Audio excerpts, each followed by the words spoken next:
Hello, everyone, and welcome to Small Screen Star Wars. As always, I'm Julian Misha. I'm joined by Rachel Wilkinson. Hello. And we're going to be talking about something that's not on the small screen, although it is only now. You can't see it in theaters, although... Yeah. In retrospect, missed opportunity, really, right? To not re-release this movie. Right? Yeah, you are correct. Because I know a lot of people who said they immediately watched Rogue One. It was after watching Andor. It was the number one most viewed movie on Disney Plus this last week. That makes sense. Yeah.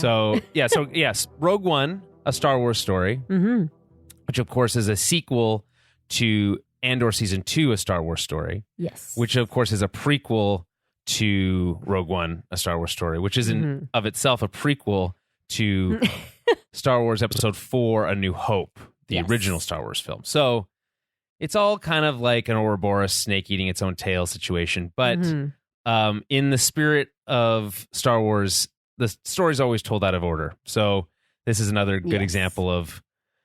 Although I guess, okay, so... Do you remember when we talked about the machete order of watching Star Wars? The machete order? Yeah. You ever heard that term? I have not heard The machete order is to watch episode... how does it work? You watch... Okay. So you watch A New Hope. Then you go back and watch episode 1, I think. Okay. And then... I think that's how it works. I think you watch episode 1... 1 through 3, I think. And then you watch episode 5, when then you find out about Vader being Luke's father. Okay. And then it's like, oh, then you get all this new context about that. And then you watch Jedi. And then everything after that doesn't really matter. But anyway, it's this like context of like trying to watch Star Wars in a way that like made it make more sense to view that way. And most people would agree that that's dumb to watch it that way. Right. Wouldn't you have to watch 5 before watching 3, though? All right, yeah. So maybe it's 1 is where it's 4, 5, then 1 through 3, then 6. That makes sense. I think so. You're like, oh, it's his father, and then you're like, and then you learn about the father, and then you go back. Okay, yeah, and then he's redeemed. That makes sense. That makes sense. Okay. Yeah, because I was like, you can't watch 3 before 5 because totally, that would ruin it. Yeah. So, because then the Luke is born in that. Yeah, one. exactly. Yeah. So that's all to say that there's a whole new like method to consider when watching this content in which order. Because like, do you watch Andor and then Rogue One, or do you watch Rogue One and then Andor? Right. In the release order. Fun fact: my coworker was telling me that so his girlfriend had never. I don't think she's seen the original trilogy. Okay, crazy, but all right. Yeah, like just not a huge Star Wars person, which is fine. But so they watched Andor, and then they watched Rogue One, and Rogue One was her first introduction to like Darth Vader, to like strong Darth Vader. Yeah. So that was, she's like, oh, like he's actually like he's really scary. And it's just like, that's like, so funny. Yeah, because you wouldn't really get that impression if you just watched A New Hope, where he literally just steps on a robe and he's like, where'd he go? So maybe she has seen the original stuff and, and it was kind of like, why is he so scary or whatever. But yeah, like that was her first like big introduction as to like how. And that scene wasn't originally in the script. They added that later. It was reshoots that added that. There was lots of reshoots for Rogue One. Yeah. I didn't know that. When they brought on Tony Gilroy, who kind of ghost directed this movie, they did a lot of reshoots, which is why the original trailer includes footage that doesn't make it into the movie. Oh, really? Yeah. Huh. But anyway, that's all to say that I wonder if... So, Kara, for instance, she watched Rogue One after watching Andor, never having seen Rogue One. Okay.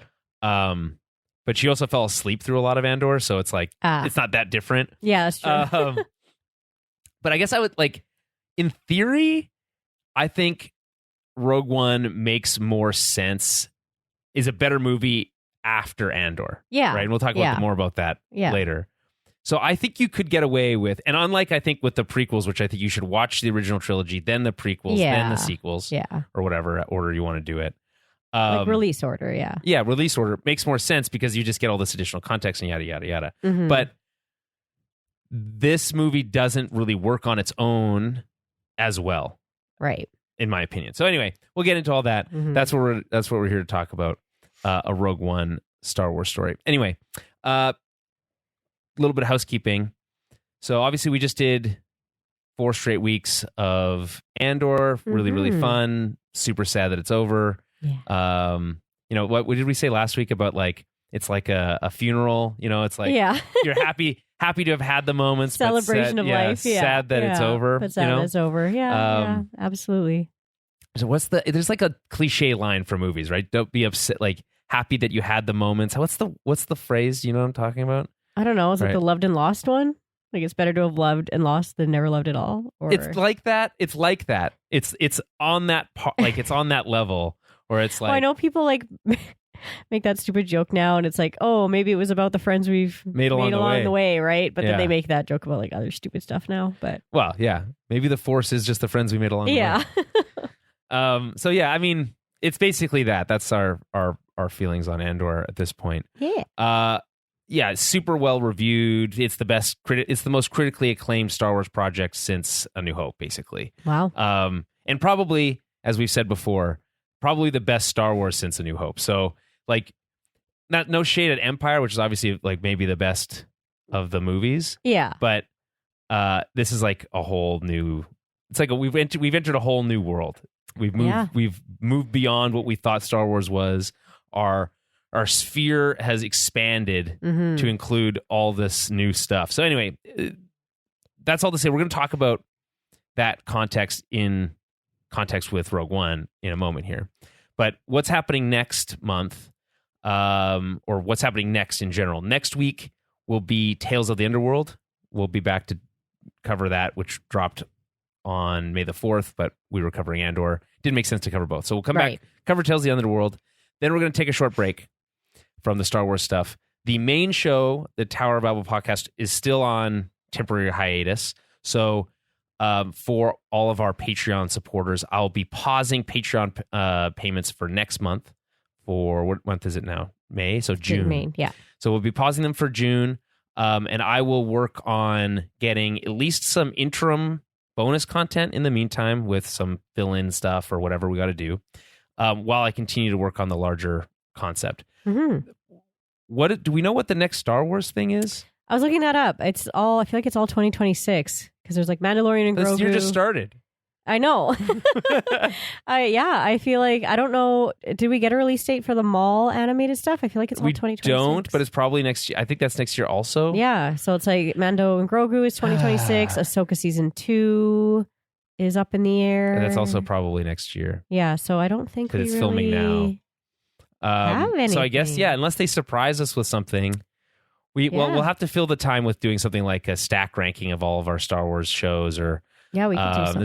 There's a bunch of different ideas that we can bandy around, but no like breakdowns and reviews for I guess a year, which is kind of wild. Yeah. All right. Yeah, I feel like we just had so much content for so long that our breaks were like maybe a couple months, right? Yeah. No, I feel like that's on Lucasfilm. You can't leave gaps that long. Right? Yeah. What are the podcasters going to do? Come on. Yeah. What are we going to take a vacation? Yeah. Come on.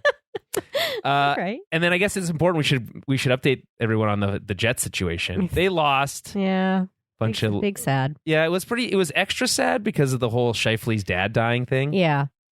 But I'm mostly big sad. It's a little bit less sad when you consider that the reason that they were on the penalty kill in overtime was because Shifley made a stupid decision to don't blame him. Well, it was a bad choice. I mean, it all and then also one of your best defensemen makes a terrible decision in overtime and then it's in the back of the net and it's over. So it's like, but you never even got a chance to play in overtime in game 6. I was told somebody also missed a very open net. Appleton, who's the worst. Okay, so this is just a short hockey segment, but if the Jets re-sign Mason Appleton, I will lose a lot of faith in this organization because he's so redundant and replaceable. Like, what's he like? There's so many other players within the organization who can fill that role and do a better job than his slow ass. He's so slow, Rachel. It's unbelievable. I didn't even know his. He probably skates at the same speed I skate at. I've never seen you skate, but you are on the. I play a lot of hockey. I play about 4 games a week. You are on a team called the Turtles, so yeah, that's true. I assume you're not very fast. Yeah, don't dox me. But like. Yeah, no, I mean... Dox you? Yeah, your beer league team? Yeah. Yeah, instead we should get, we need to figure out a way so we can get enough sponsors so we can not just sponsor the show, but also sponsor a beer league team. That'd be hilarious. Right? I'd be all over that. Or maybe I get the podcast, we get so many sponsors that the podcast can then sponsor the beer league team. Yeah. Right? That would be sick. Have a bunch of small screen Star Wars jerseys. That'd be great. There. Yeah, that's great. Anyway, everybody would have to have Star Wars names on the back. Oh, sick. Oh, great idea. Everyone has a different character name. Yeah. Who would I be? Cassian. No, it's too soon. That's recency bias. Anyway, the Jets are out of the playoffs, so it's over. So I'm over hockey now for the rest of the. It was already waning, even despite the Jets being in the playoffs. I was like, I'm over it. It's been going on too long because we're in the middle of May. Yeah. So the Stanley Cup won't be awarded till the middle of June, and that sucks. So yeah, whatever. Big bummer. Also, sorry to all the Leafs fans out there. I'm not sorry for that. I'm not sorry about it. I'm like kind of sorry for my dad. Oh, is he? I'm sorry. Then I'm sorry. My just dad for him. is 70, and he has a T-shirt, and it's a Leafs T-shirt, and it says on it in giant letters, "Just once before I die." I'm like, Dad. Oh man. So yikes. Yeah, I was like, okay, well, Dad. There's only three consistents in this world: death, taxes, and the Leafs losing in the playoffs. So, but it's funny, I don't take any joy in your dad's pain. I do take joy in like the joint pain of Leafs Nation, just because they're the worst fan base. Yeah. And we have to endure them nonstop. Yeah. 24/7 on every sports channel. It sucks. So yeah. Anyway, I also blame the Leafs that we never got good playing times during the Jets. Oh yeah, that's true because they always get the prime time, and we get 8:30 starts. Yeah, that's right. It's never an inconvenience for them ever. Yeah, but they have the most people, so it only makes sense. Screw that. Anyway, so that's the preamble. There won't be any more Jets interruptions going forward. Yeah, and we only have one show coming up for next week, and then who knows? But yeah. Anyway, that's the plan. Okay, so. Let's talk about Rogue One. The log line is as follows. In a time of conflict, a group of unlikely heroes band together on a mission to steal the plans to the Death Star, the Empire's ultimate weapon of destruction, which is appropriate. Do you know what the original working title for this movie was? Ooh. When it was like first conceived. If you watch the special features for Rogue One, you might catch it. Because it's not said out loud, but it's I don't think I know seen this. on a script. It was called Destroyer of Worlds. Oh, which actually adds a lot of context because obviously that's a line from Oppenheimer, and it's not from Oppenheimer. He popularizes that term when we think of "I Become Death," Destroyer of Worlds. We think of Oppenheimer mostly. Okay, and a couple of the characters in this movie are like, what if Oppenheimer, but in Star Wars, right? So like Galen Erso and Orson Krennic, and like they're kind of like different versions of that same caricature. Yeah. So anyway, that's interesting. So John Knoll, who joined, this is crazy, by the way. He tells the story about how he started working for Lucasfilm. Okay. This would never happen today. This the world that these people grew up in is gone, okay? Because this guy, John Knoll, he was visiting Los Angeles with his dad on a business trip, and he was like, I don't know, in his late teens, early 20s, something like that. He opened up a Anaheim phone book, found Lucasfilm in the phone book, and called them, and said, "Hey, I'm a like aspiring model maker, filmmaker person. Can I'd like to work for you guys." And they're like, "Yeah, come down, take a look at everything. We'll show you around." Yeah. What? So yeah, they just invited him over to this guy, the random guy that phoned them on the phone, came down, and they just showed him around all of the Skywalker Ranch and stuff or whatever. Because this was between. But who was his dad? Just some guy. He worked, I think, in Los Angeles, but okay, but he wasn't like anybody. I don't big. think so. It's not nepotism. I don't think it's nepotism. I mean, it's possible. The story sounds unlikely. It sounds like the story a nepo baby would tell. Yeah, when they don't know that their dad was like, "Yeah, I called them and I told them they had to give you a job." Their dad was actually this like hotshot lawyer who knew a guy who knew a guy. Yeah. But anyway, this is after A New Hope, but before Empire Strikes Back. So they were still on like they were still relatively Oh, less. okay, yeah. So it wasn't as big. I mean, Star Wars is the biggest movie in the world, but they hadn't become what they are. Yes, I now, see. obviously. I see. So, but either way, it's like, really? You just called them? Yeah. Okay. Wild. Fuck you, John Knoll. Hey, he took it. So yeah, he gets a writing credit on this because he wrote a spec script called Destroyer of Worlds, and then he kind of like talked about it with some folks internally at Lucasfilm, and they're like, you should pitch this to Kathleen Kennedy. Yeah. And so John Knoll, the model maker, who by that time that he pitched the story, much like more in the Disney era when Kathleen Kennedy had taken over, was like head of that, like the art department and all these different things. He was like much higher up on the totem pole. Yeah. Anyway, so he pitches Kathleen Kennedy on this idea for Rogue One, which is this like World War II adventure film about stealing the plans for the Death Star, based off the one line in the opening crawl of A New Hope. Right. And Kathleen loves the idea. She's like, this is a great idea. This aligns with what we want to do with these like standalone movies that we're trying to make and that we killed with Solo. And so they kind of been like, she's like, I think we want to make this. And he's like, wow. He was like all blown away. And then he starts working with some of like John Liu, I think I can't remember his name now. The other like main art director guy at Lucasfilm. And they start doing this like side project. So they start developing some of the art assets and stuff before they have a director, before they have a final writer. Gotcha. And all this stuff. So they bring on Gareth Edwards. They're all excited about Gareth Edwards being this big Star Wars fan. He talks about how he did a trip to Tunisia to see like the Tatooine and stuff like that. Yeah. And because Star Wars has such a good track record of hiring Star Wars fans to make their movies, it's always worked out so well. And then so the movie's being developed, and then about halfway through they're not liking it, it's not working, and then that's when they hire Tony Gilroy to come on, make some adjustments to the scripts, and then they do a bunch of reshoots. So Gareth Edwards gets the full director credit. It's not split in any way. Tony Gilroy gets a full writer's credit on this. John Knoll does as well. And then Chris Weitz, who I guess did some other spec script stuff or did some other script doctoring. So yeah, interesting kind of backstory to this movie. Ultimately, like, this is a great example, in my opinion, of a movie that like has a brilliant concept. From the get-go, but also could be a trap because it's easy to be like, oh, this movie writes itself. We're stealing the Death Star plans, but then like you could easily make it shitty, in my opinion. So this works out because it's not only like, oh, they had a good, brilliant like seed of idea coming off of Lucas's concept of the opening crawl, but also they brought in the right people to make it happen. And I think ultimately not to like undercut Gareth Edwards, but that's what Lucasfilm did.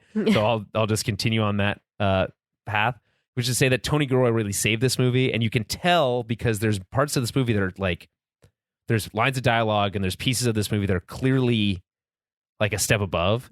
And relate so well into Andor, so that when all the pieces fit together much more nicely. It's so good. There's lots of connections to Andor for obvious reasons. Obviously, as there should be.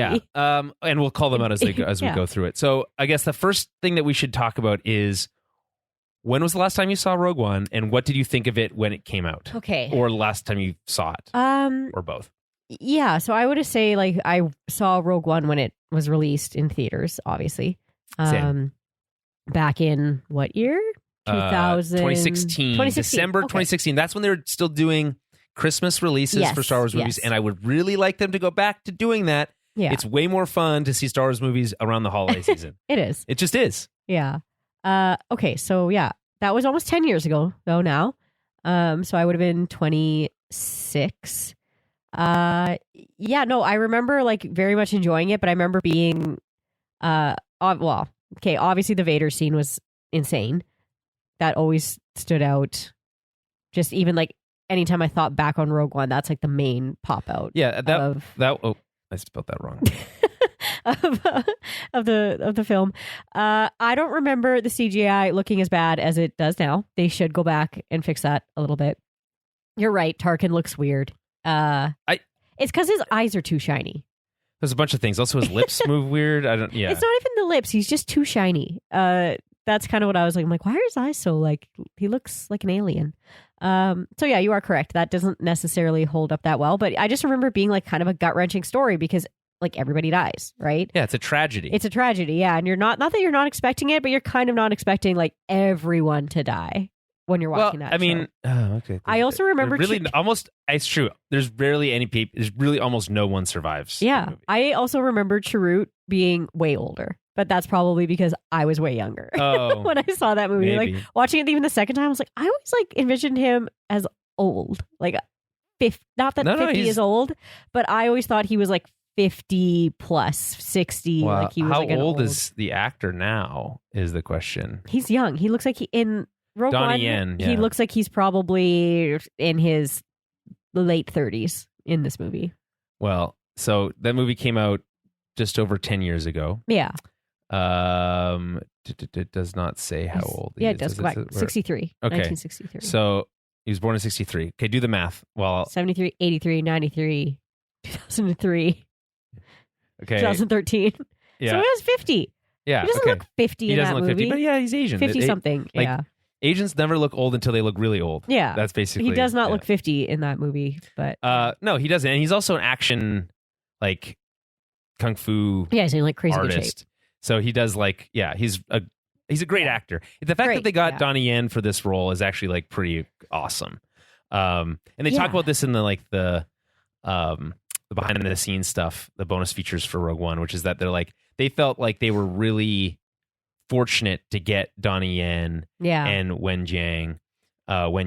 Yeah, Baze is so cool. And did you know that Wen Yang didn't really speak any English at all? Really? Barely any English before he started with this movie. Wow. His son apparently spoke some English, so he helped him read the spec script that he got. It told him he had to do it. Yeah. Which I always love when the kids are like, you have to do it. Yeah. No, but I mean, it definitely stands up, and I feel like the movie just hits harder now. Yeah, well, because it I mean, not that it didn't hit hard back then, but it's just. I think it adds a little bit of.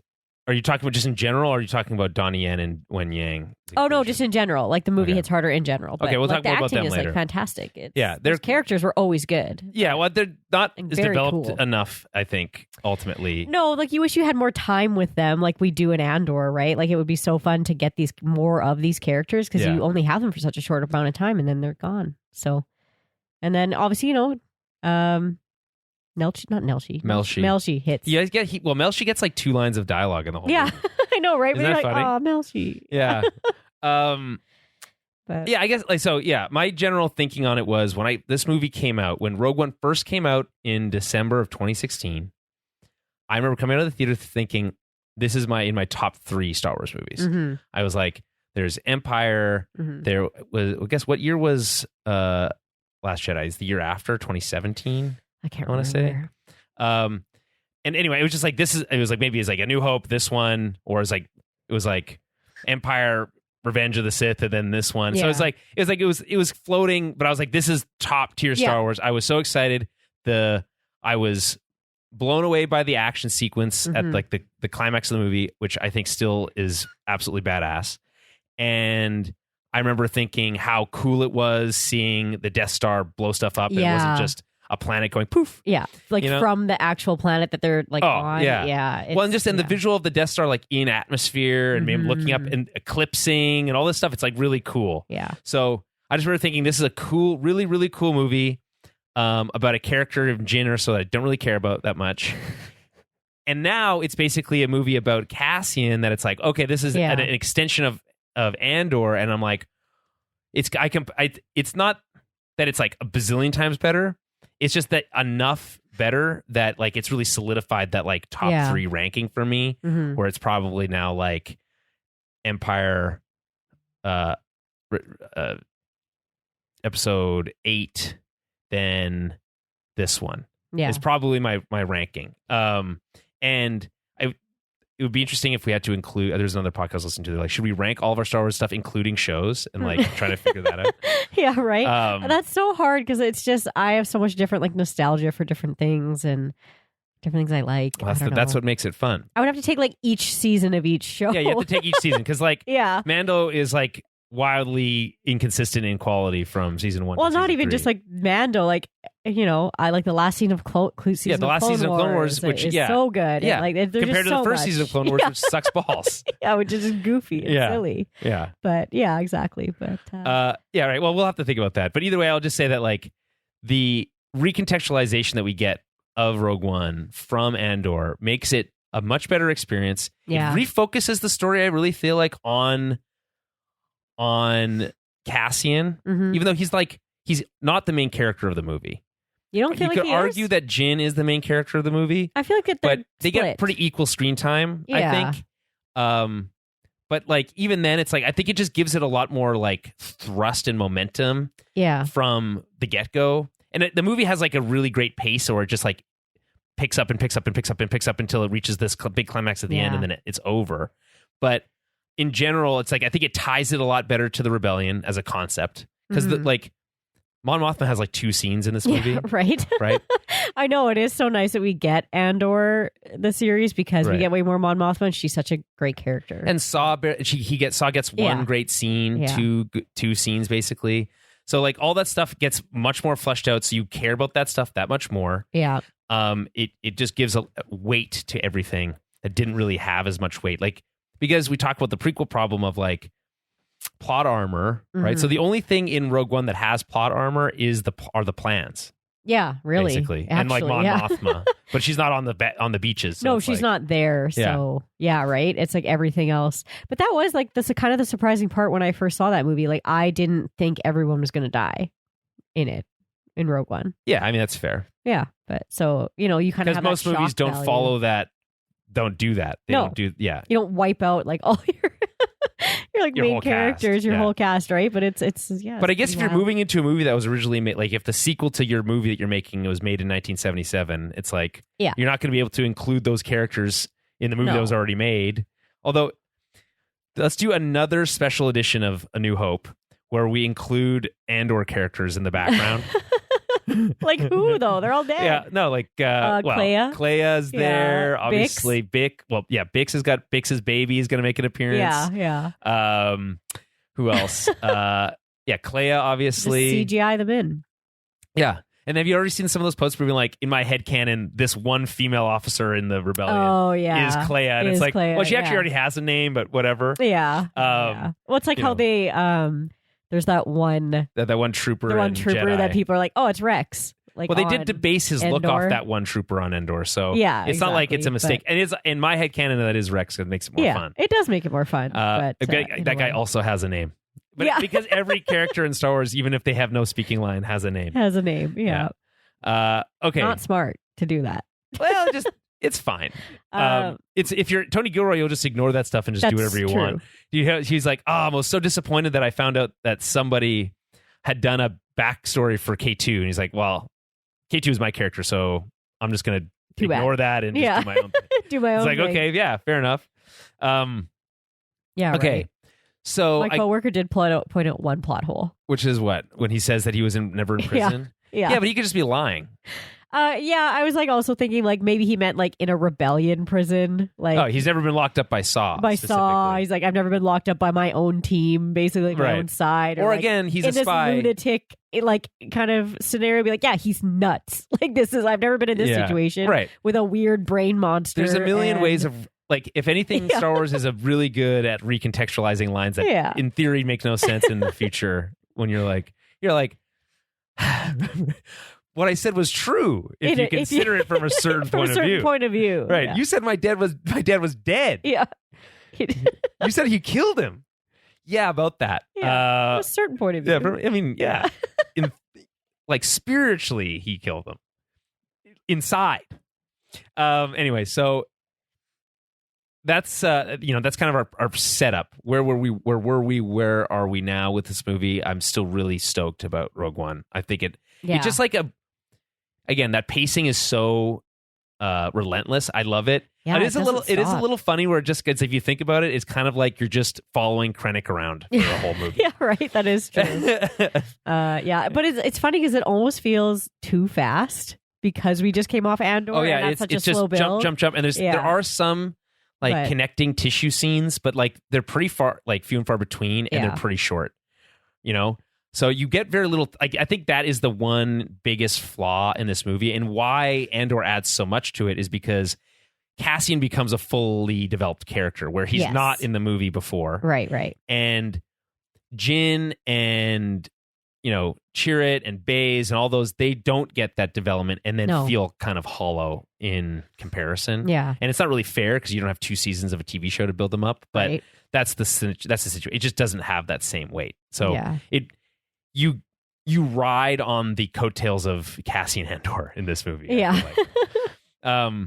But yeah, I think like Andor succeeds in doing what all great prequels can do, which is improve the original film, make it better in retrospect. Yeah. Right. So where do we want to go next? Do you think it's too bad that we didn't spend a little bit of time in the Andor show on Jeddah so we could see Chirrut and Baze? Do you think that would have been too much? Like make the world too small? I don't know if like not have Cassian run into them, but like have a scene with like. I think that's too much. I think it feels too like Easter eggy because I don't get forced. Not that I don't get it, but they don't work with Saw, right? Like they're not part of Saw's team. They're guardians of the Wills, which means they were like warrior monks that worked at the Jedi Temple, which they're mining. There's nothing, and as Andor says, there's nothing left to protect. Right. Yeah. So Baze loses his like faith basically, and whereas Chirrut obviously does not, right, and like doubles down into it. So they're not really associated at all. Yeah, with Saw's partisans. Yeah, right. Yeah. Okay, so for me, what makes this movie work so well is that it feels like you're stepping into like week 5 of Andor season 2. Yeah, right. It's like, here's another movie. Here's another 3-episode arc. Yeah. That now completes the story in a more kind of official capacity. Maybe that was the point. I mean, it kind of was because they had already said we wanted to lead directly into the right. I know we've already talked a little bit about this on previous episodes about how it's nice that it has the same philosophy of fitting neatly into the thing that it's prequeling. Yeah. Right. So obviously, Rogue One fits nicely into A New Hope. And Andor fits nicely into this film. Most of the other prequels don't have that same context. In fact, like episodes 1, 2, and 3, like the prequels, they all have massive time jumps in between each of those movies. Yeah. Clone Wars fits in though. Yeah, I mean, does it? Like it doesn't. I mean, yeah. So it happens in parallel, but there's no like you can't just like end Clone Wars and then start Revenge of the Sith. Yeah, no, it doesn't have that like natural connection point. No, and you could watch it in like. If you really want to do something crazy, you could do this like self-cut where you like cut in these different elements to make it one like cohesive story. I've heard of like that where it's like, if you want to watch everything in chronological stop at this order, moment, then go over to the like right, or watch these things in parallel at the same time. It's like that makes no sense. Yeah. So well, I like it's fun to do like, hey, this thing is happening at the same time as this other thing. It does make it harder to do that natural handoff. Of course, yeah. But this works. Yeah. Worked real well. Yeah, it does work really well. I mean, again, they had an idea, they executed on it. It totally works. It's self-contained. It fits within this. As Tony Gilroy says, it's like knowing where the story ends is very freeing because you can just do whatever you need to do because that gets you to that point, and you can like reverse engineer it and do all those like the writer stuff. Yeah, that makes it fun. All the writer stuff. Yeah. Almost like Easter eggs. Yeah. But like from a character perspective. Yeah. So yeah, it's like again, it says like this the next thing. The one thing they talk about in the Andor behind the scenes featurette from last week, which I didn't have a chance to watch before we recorded our episode. They talked about how they wanted to turn the like score in the very final sequence of Andor. Mm-hmm.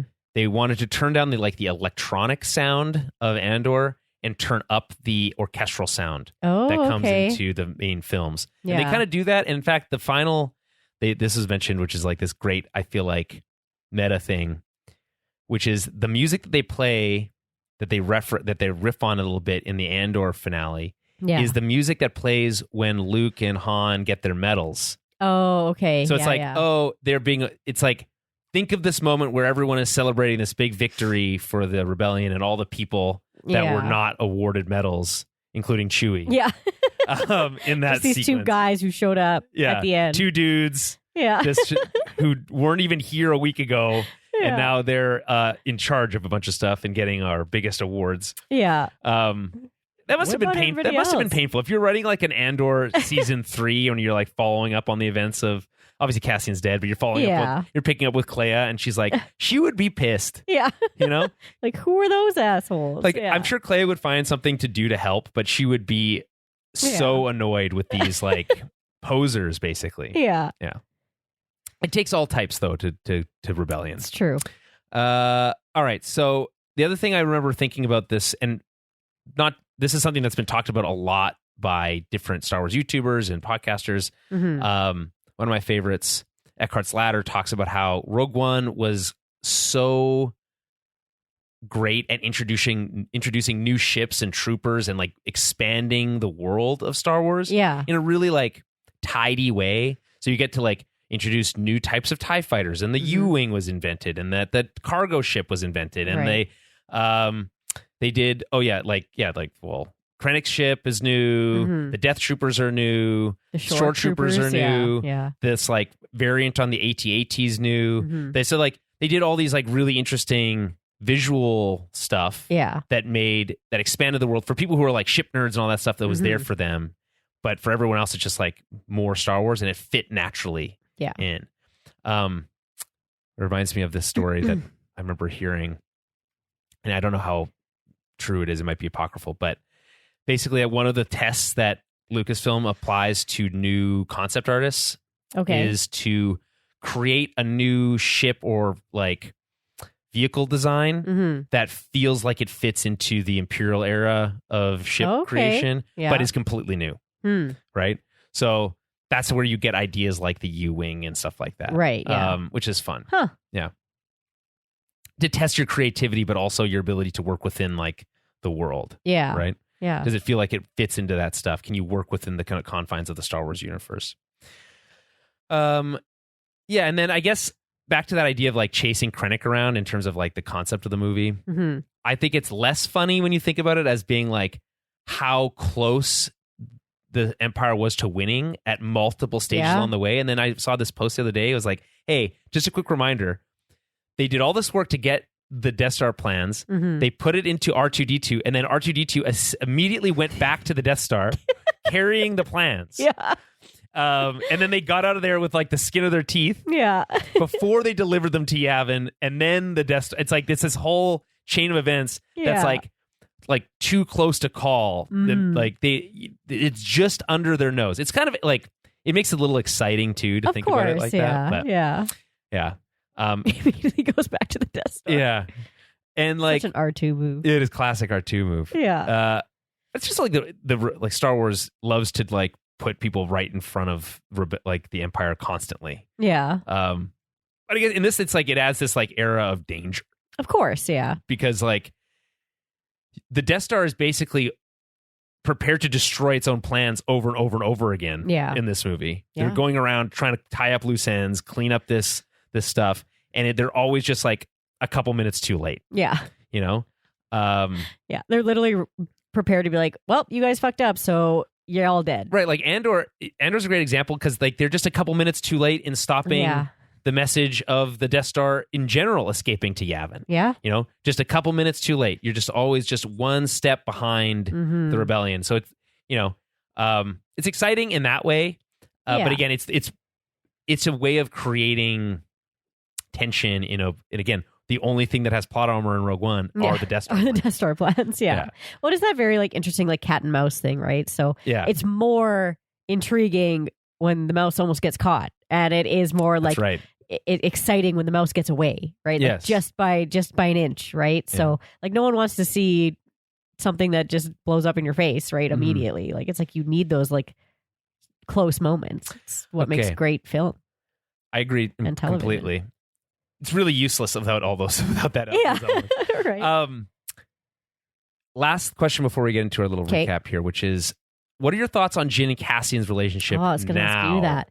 Yeah, I mean, okay, but here's the thing. I also remember watching this movie and liking the fact that it wasn't a romantic. It wasn't. relationship. Yeah, it wasn't But they romantic. clearly like They each have other. a moment, like at the end when they're in the elevator and it's all like the shadows are moving and whatever. Like as they're like going down in the elevator, pretty much right before the day.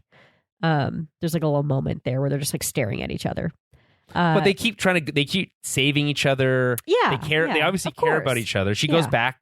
There's this whole thing. So, But I do remember appreciating that it wasn't like a love story. Yeah. And it was like, like I liked that there was no weird like kiss as they were dying. Just a nice it's hug. like an embrace. And it was like, Right. it felt, even after like watching Andor, it still didn't feel like it was anything like super romantic yet. Like it's definitely not the way he No. was with Bix and like No. that relationship. But I mean, I mean, there's a little bit of, hey, two good-looking people. Love and appreciation there. Just yeah, he doesn't need to be celibate. Like, Yeah.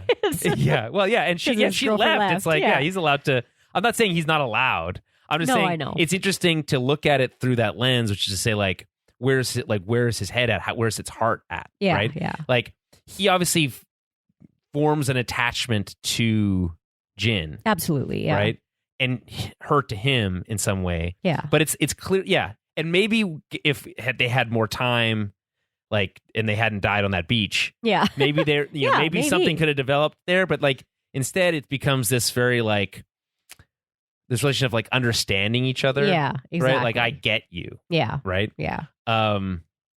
Which is nice.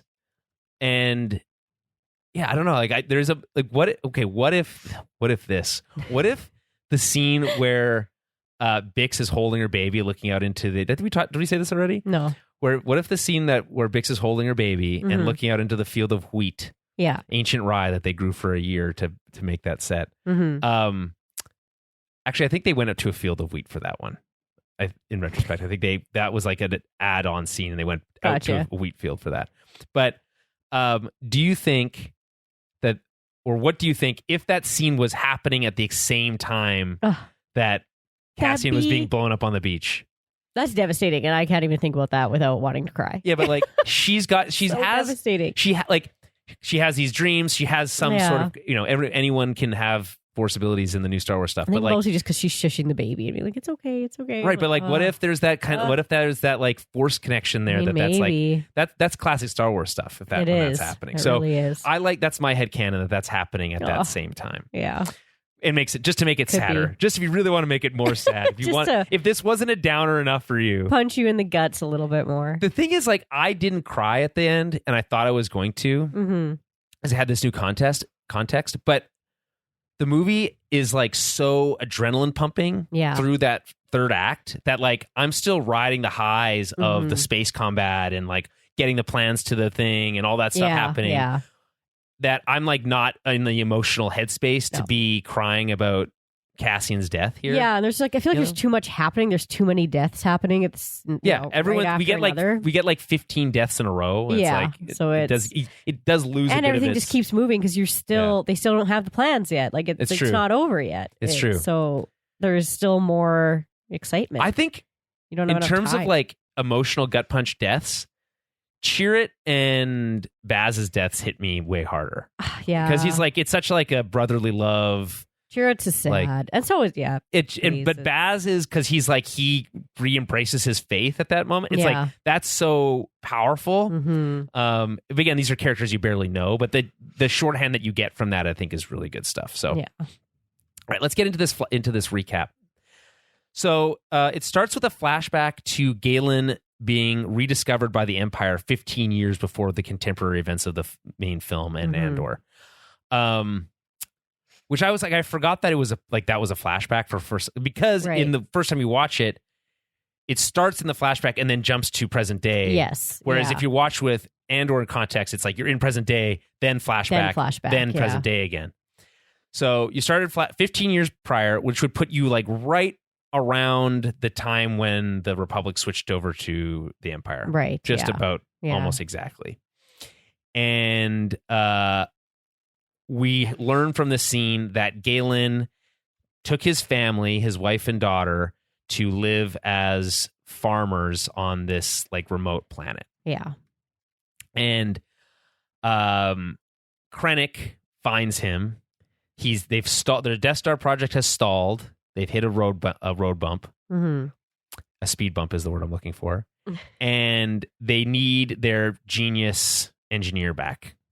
And they're not taking no for an answer, basically.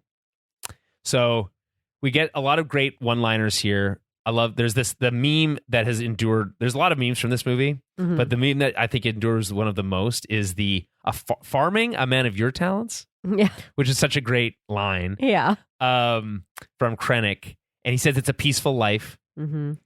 And then he tries to lie about how his wife is dead and all this stuff. And he's like, well, you're a great engineer, but a bad liar. Yeah. Which does play into the whole thing later. I think that's actually a great setup. And you get, again, this other great line about how you're confusing peace with terror. Mm-hmm. And Krennic's kind of like flippant response, which is like, well, you got to start somewhere. Mm-hmm. Which is kind of a real fuck you to the whole concept of, of terror, being like, well, it's worth it, is what it sounds like. Right?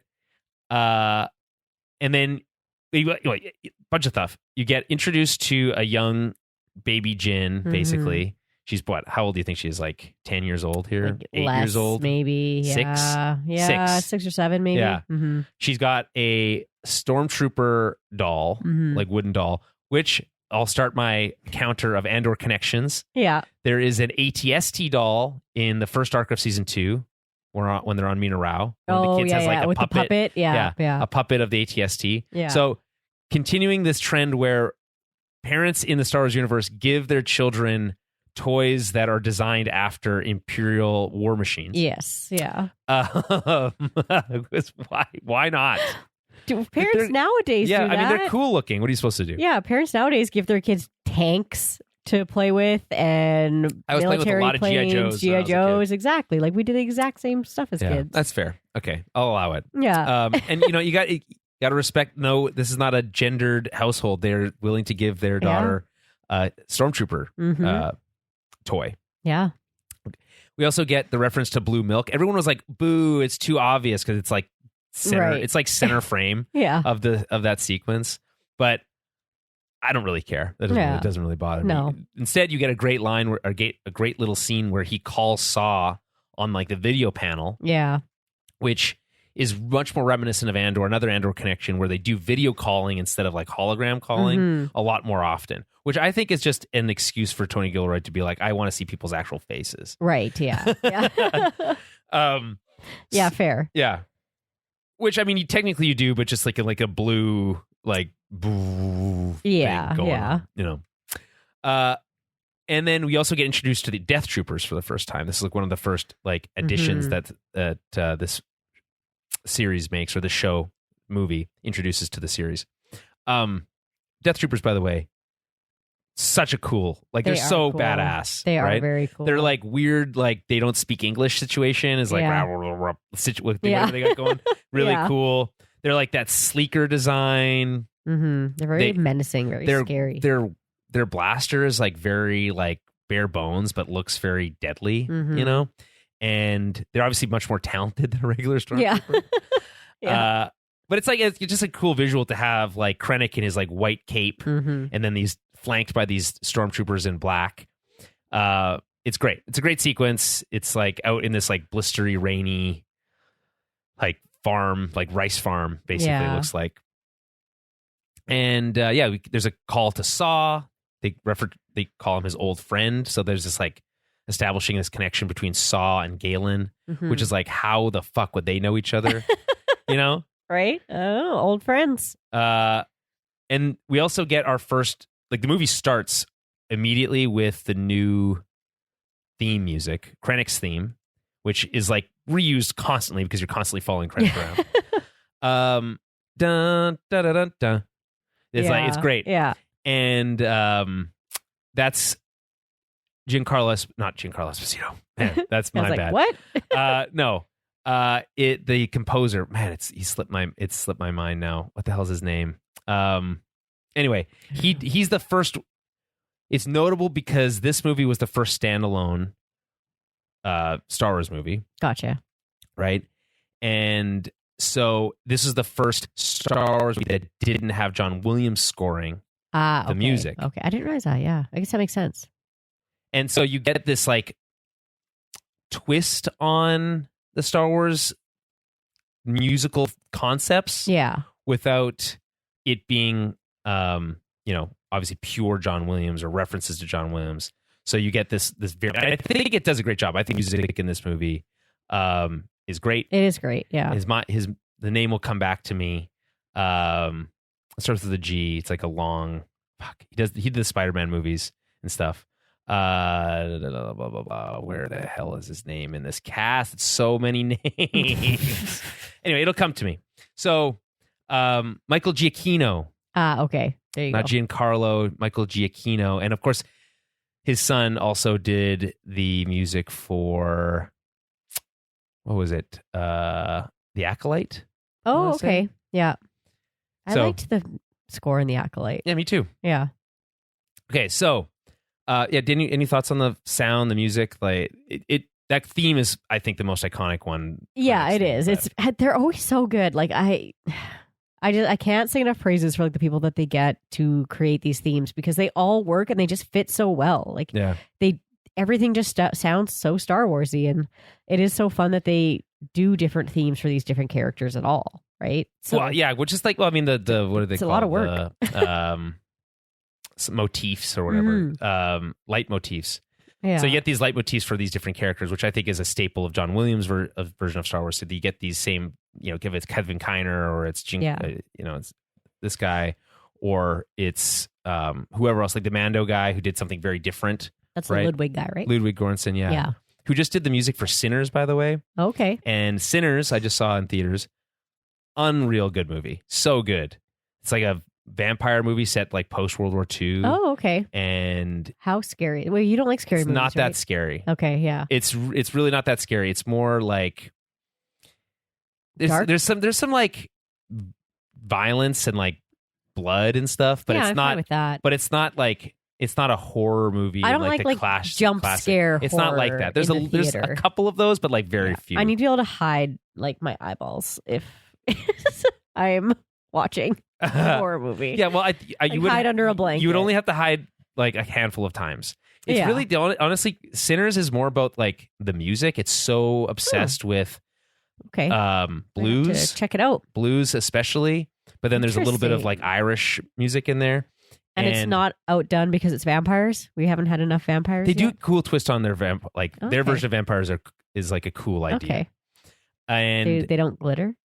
They don't glitter, but they fly kind of like Edward does.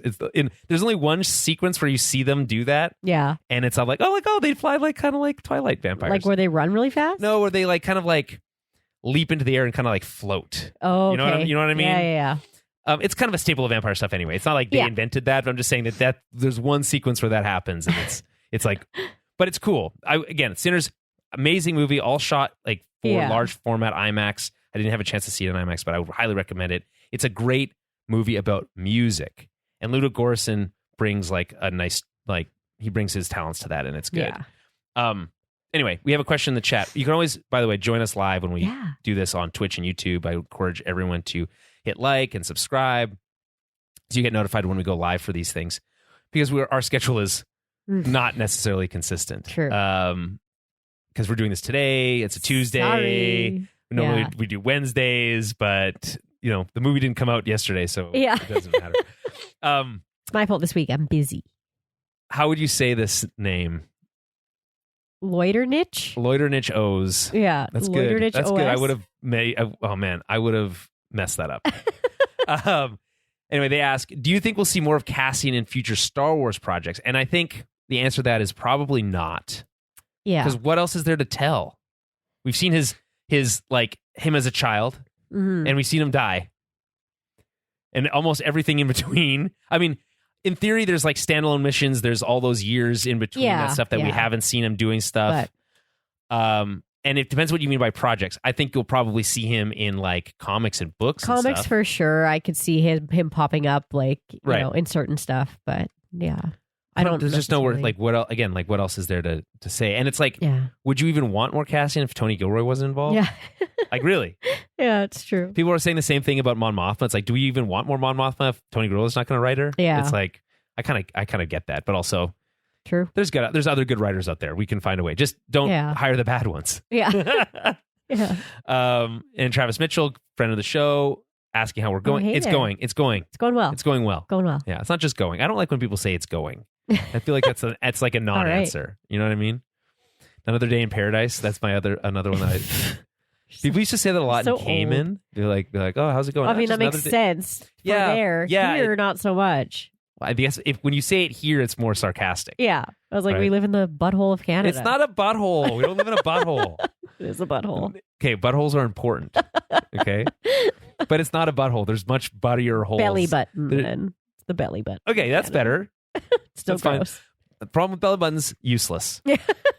No one needs one. A little stinky. There's no reason to... Are they stinky?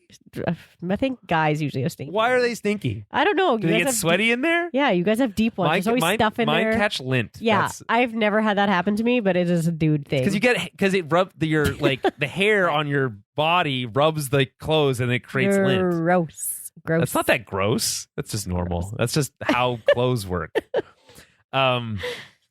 Anyway, where were we? What were we talking about? I don't know. Okay, yeah, we're talking about the first scene in Rogue One. Anyway, any other final thoughts on this like escape sequence where his wife gets shot? It's just sad. Like I hate. Not that I hate. It's compelling story writing, but I hate when kids have to like see their parents die in front of them. It's super awful. It is, fun to see Saw come in and save a kid and like give a shit because he's not super crazy yet. Yeah. So you kind of get that side of him, and finding out that he actually like raised Jin. Yeah, is like kind of wild. Like Saw raising. It opens up a lot of questions about Saw Gerrera. Yeah.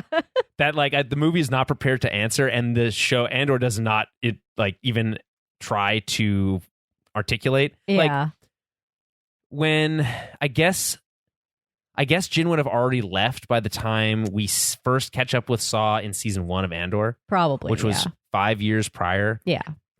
Travis Mitchell makes a good point here. As for Andor showing up again, a Tales from the Droids animated series, kind of like a spinoff. Yeah. Showing stories from the perspective of droid characters with K2 could be a fun idea. That would be be fun. Agree with that. I would totally read or like watch some material that was like K2 Andor missions, like how they get so buddy over like that year. Yeah. Right? And like it's funny to think like that's something that Lucasfilm would love doing. They love doing, I mean, Dave Filoni especially with his like influence from Lucas. Lucas loved telling droid stories. Yeah. And Filoni picked up on that thread. Yeah. And we got a bunch of like droid specific stories in Clone Wars, which are arguably some of the not best scene like arcs in Clone Wars. Yeah. There's a cool one where you meet Clone Commando, but you end up dealing with that like annoying frog character the whole time. Oh yeah. Which sucks. And then they go to that planet that looks like Mandalore from Rebels, where there's literally it's just white space. Just white, yeah. You're like, this is crazy. Like we really just didn't have budget this week to build. We just drew not even a desert. Yeah. Yeah. It's crazy. Okay, another question from Loiternich. Do you think Luthen's monologue in episode 10 hints at a deeper connection to Saw Gerrera's extremist views, or was it more of a personal reflection on sacrifice? So episode 10 of the first season, when is that what you're talking about? When do you think Luthen's monologue episode 10 is that a deeper connection to Saw Gerrera's extremist views? Which episode 10? Episode 10 of season 2 or episode 10 of season 1? Another sunny day in the void. Yeah. Love that episode. Yeah, the void. Yeah, yeah, man. Screw that arc. Again, getting to have a clone commando and he comes back in Bad Batch is awesome, but that arc sucks. Anyway, You're right. That would be the best way to do it, to tell it from K2's perspective, because K2 is obviously like a standout character of Rogue One. He's so funny. So speaking of funny, I think the other thing that Rogue One does really well is coming back. I'll come back to your question, Loiternich, once you clarify which speech specifically you have in mind.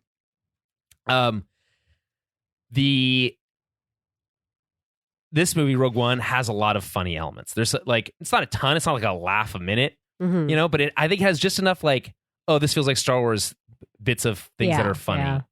that other Star Wars stuff sometimes forgets to include. Like, for instance, in this very first scene, you get this amazing moment from Krennic where he's like, "Oh, look, your wife back from the dead. It's a miracle." Yeah, yeah, right. Which is so dry. Is so good. Yeah. Yeah. No, Star Wars is always good for having those little bits of humor, and I always appreciate them when they do pop up. Especially like a Krennic one is good. The bad guy ones are good. Okay, so we have clarification. So he's talking about like the big speech, Luthen's monologue. And so what he's talking about, like, doomed to use the tools of my enemy and all this stuff. In terms of a connection to Saw Gerrera's extremist views, I think there is a connection to that. Yeah. Because A, they work together, and he was willing to work with Saw in ways that the Rebel High Command wasn't. Yeah. And understood Saw's, like, understanding of the fact that rebellion requires a little bit of crazy. Yeah. Right? Yeah. Like, sane people wouldn't sign up to do a lot of the things that you need to have done for a rebellion, right? There's also a reason why the rebellion isn't really fucking with Luthen or Saw at this point. Like, they're both kind of I think it's a little bit like holier than thou for them. It's it is. It's very convenient. You guys aren't doing things the right way. Right, to stand on your principles and be like, hey, this is how we want to fight. Saw calls... We played it in the clip, and if you didn't watch our last episode, we played the clip from Rebels where Saw calls out Mon for saying, if you want to keep fighting this war on the Empire's terms, you will lose. Yeah. And he's right to say that. Yeah. Because if they had listened to the Rebel High Command, they would have lost. Yeah, it's true. The movie's called Rogue One. They're not acting in accordance with the rules that were laid out to them. Right, and what does Saw say? When the Imperial flag flies over the universe, the galaxy unopposed, you can be comforted by the fact that you fought by the rules. Yeah. Right. Yeah. And by the way, there's another great connection to Andor in this movie where he talks to Jin and he's like, "Do you not care about the cause?" And makes another. It says basically line for line that same line about like the. Actually, it's not. I guess that's not a connection to Andor. It's a connection to Rebels. He says that basically line for line, the Empire ruling unopposed across the galaxy as this like boogeyman, right? But that's his like greatest fear.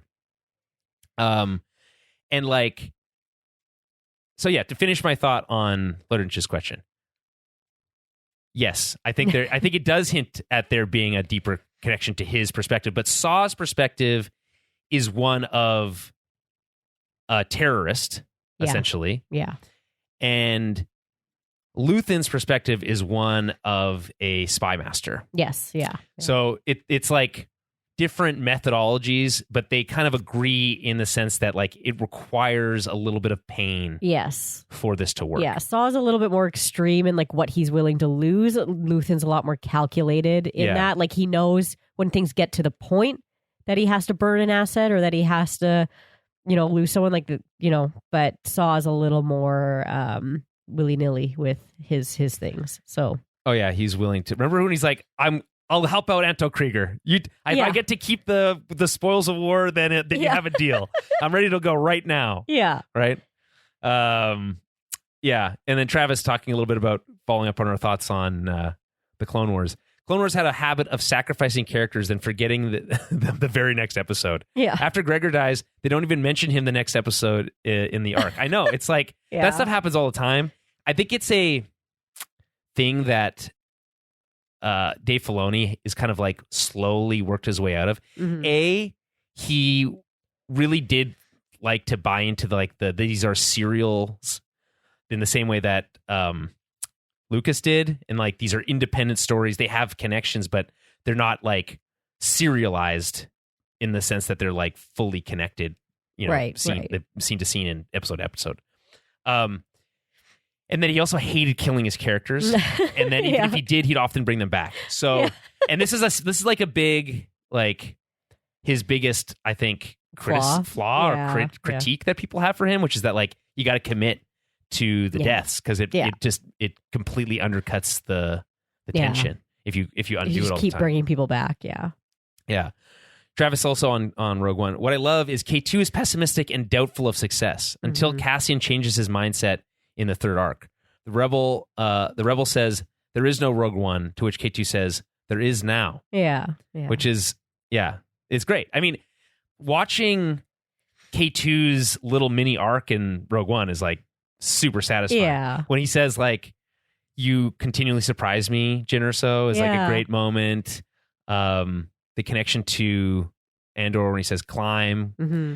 I don't know how much of that is an actual connection or so much as one that we like to make. Right. But I like to think of it that way. Yeah. All right. So let's move past the first sequence of the movie. I know. So the title sequence of Rogue One is pretty bland and uninspired, and I don't like it. That's my take on it.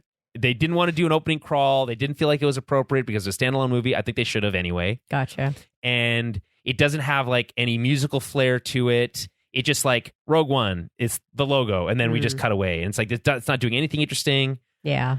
Andor does it a million times better. It is very good. And every other, even the Clone Wars did it better with the thing that they do. Like so, it's just a missed opportunity. Yeah, they could have done something more with it. Yeah. Obviously a nitpick. They learned for the series, for the Andor series. No, they did. We start at the Ring of Kafrene, which is the first like major connection to Andor because that's where Cassian is leaving for in the final arc of the finale of Andor. That's such a cool planet when they pull up on it. It's just so cool. It's not a planet. It's like a city built into an asteroid. Oh, okay. Yeah. I guess it's like a ring. It's an asteroid field, and then that's the Ring of Kafrene, and then there's the city built into it. Oh, okay. So that's really good. Yeah, it's got a really cool look. Yeah. I thought it was like a planet with like a ring around it that had all the stuff on it. Maybe. I don't know. But I could be wrong. No, it's... that could totally... Either way, very cool looking. I wonder if they secretly hid in a potato in the in the asteroids. That's like a Star Wars thing that they do, apparently. They put potatoes They like to put potatoes into the asteroid fields just to hide them in there. That's cute. I love things like that. I think that's very fun. Yeah. Yeah. Okay, so he meets with Tivik, a rebel spy, and he is, I guess, spying on Saw's partisans. Yes. So like that. For the rebellion. So he's kind of like a triple agent or and a double agent, I guess. Yeah. Luthen has those too. Yeah. Well, I mean, the thing is so funny because I go back to the scene in Andor finale where they're talking to Saw, and he's like, "You don't know where I am." Yeah. He's just like, "You don't know where I am." I know, like, Kate, not bad. But it's like, actually, we do know where you are because we have spies in your organization. Yeah. Because we need to keep an eye on you because you're such a fucking loose end. Yeah. And like, just you're agent doing of chaos. Crazy things, so like someone has to watch you and report back. Like, you think we have no one watching you? Yeah, you don't know where I am. Such a toddler. Yeah, answer. I know. Yeah. Travis Mitchell says Brasso calls Cassian a quote unstoppable force for good, an absolute. Mm-hmm. Once he chooses to be good at the end of Rogue One, it's the variable for K2 to deem them successful in anything. He chooses to be good at the end of Andor, I think he meant. But yeah. I mean, I agree. I mean, thinking about Brasso's speech where he talks to Cassian about Marva's last words, unbelievable stuff. Good. I think Marva.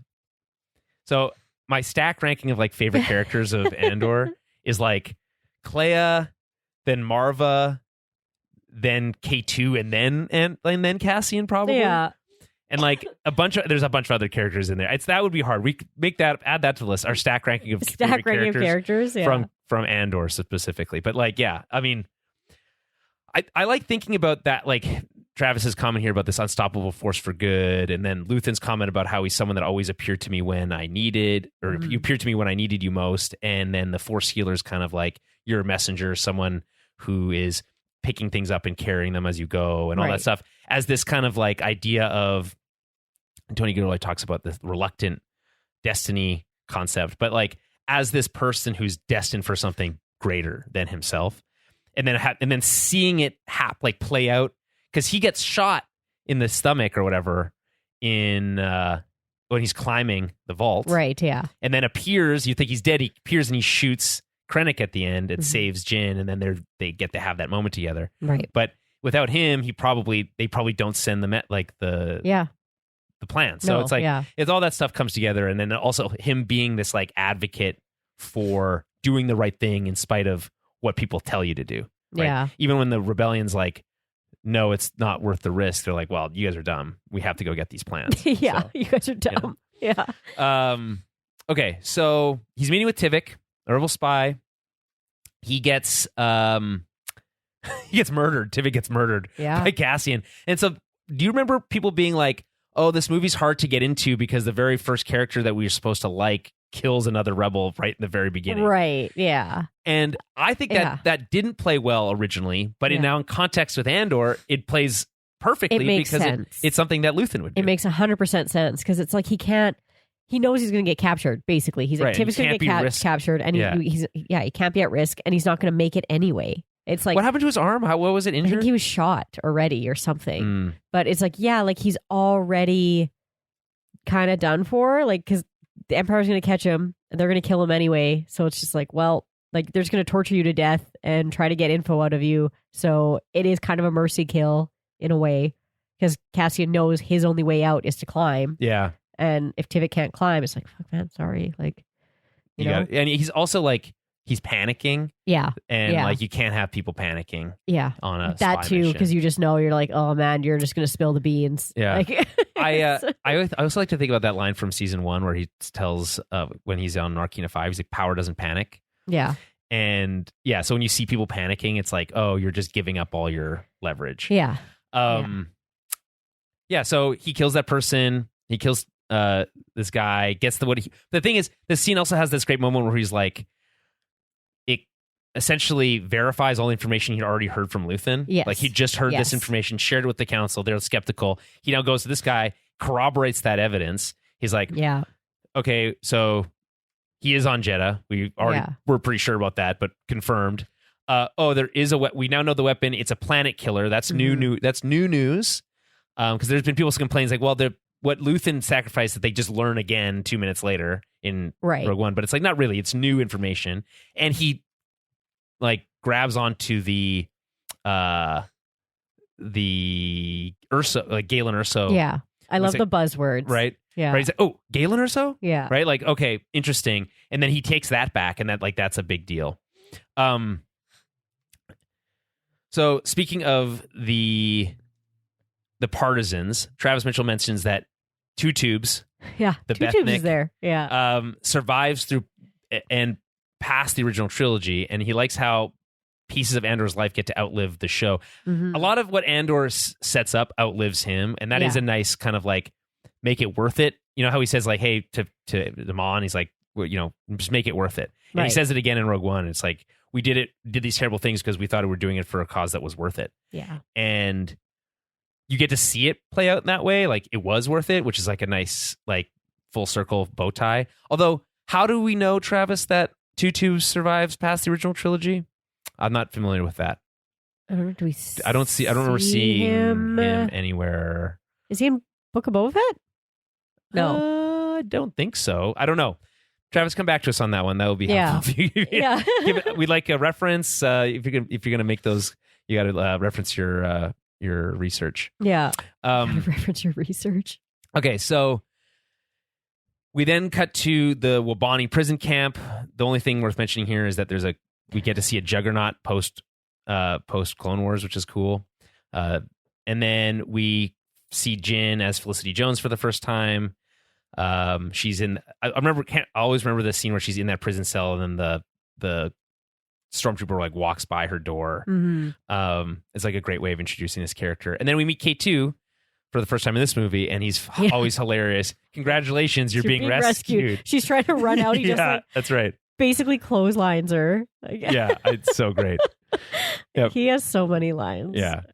I particularly like the one where he's like says something nice to her when they're about to leave. Cassian made me do it. Cassian told me to. It's like, you don't have to don't worry, I got your back or something. He's like, Cassian told me I had to. That's funny. Good. So and then Cassian interrogates Jyn back at Yavin. So we have, and this actually, I think Mon's there for this too. So we have to assume that they corroborated the intel from Kivik with what they received from Luthen.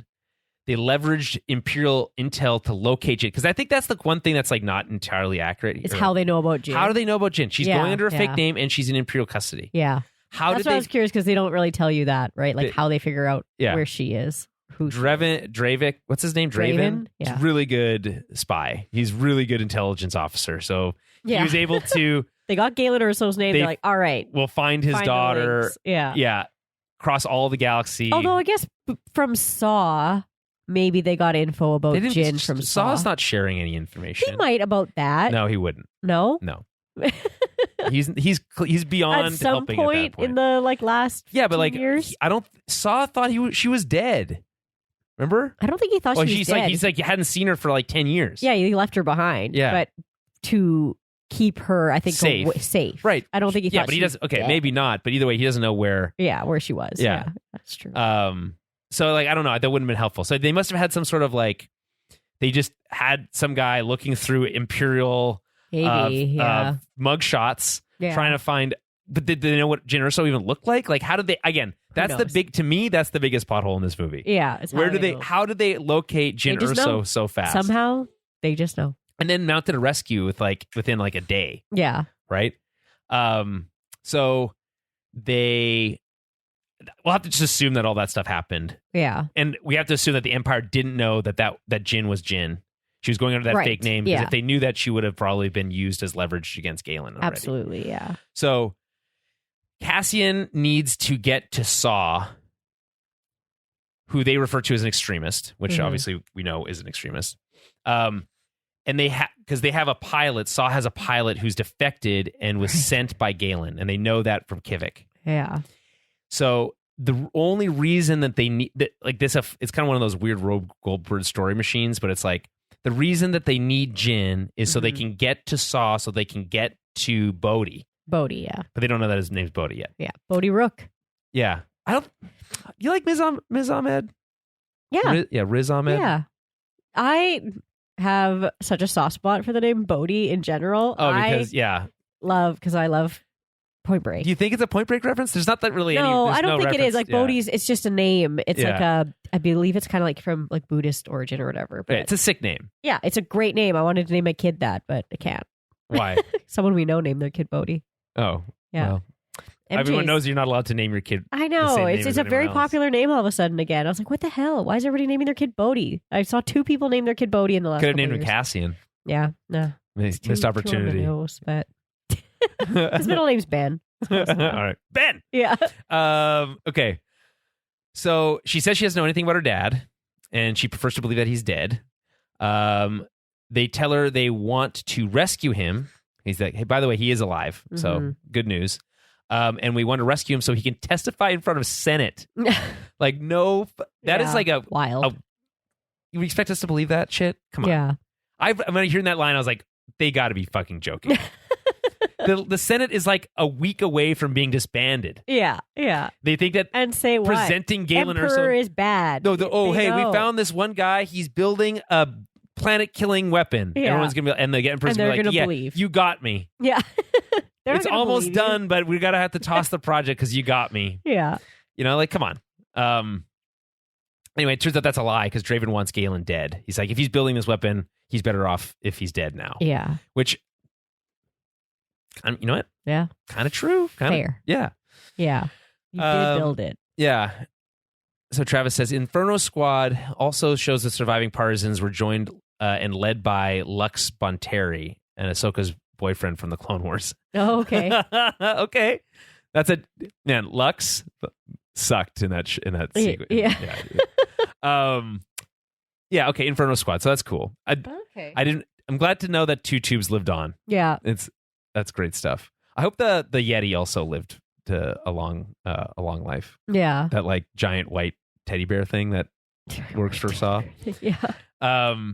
So any other anyway, so that's the We also get this great line, Andor connection, about K2 and his lack of a filter, which is right. that it's a byproduct of his reprogramming, which we saw that droid guy being like explaining like, this is how it works and this is why he's not going to have a filter, basically. Yeah, which I love because it's impulse suppression. It's like impulse suppression. Yeah, it's so good because I love the dry humor of him. Like he's just so.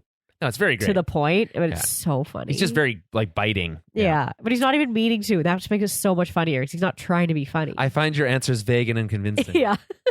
It's just, I love him. He's right up there with some of my favorite droids. I will say that Jyn at this point in the story is very unlikable.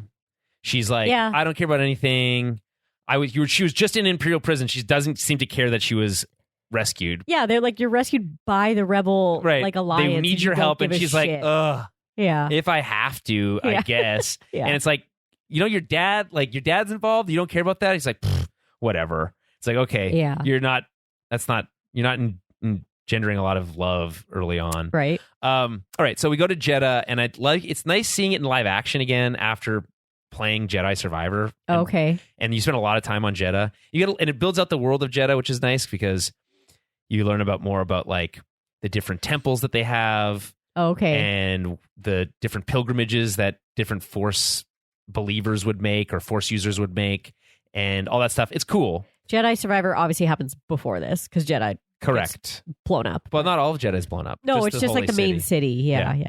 That's what I was trying to think of. Like, it's not all blown up, but most of it. Jedi Survivor does happen. Yeah, I think so. That makes sense because it's still there. Yeah. Well, you don't go to the holy city but you spend all your time out in like the dunes. Yeah. But the way that they show it in this, it's like really cool. Like these giant, like massive. It's like Lord of the Rings scale statues. Yeah, they're right. So the cool. Argonath, but in Jedi, like fallen over, like into the, and it's like the size of like a small city, and it's like it's so cool. Adam says you get to see some of that in like the High Republic, like still like standing comics. Yeah, like you get to see some of them like all in their glories. Like it's really cool. But and so again, obviously just the concept of Jeddah, which was I think invented as far as I know for this movie, is really badass. Yeah, it's right? like a Jedi.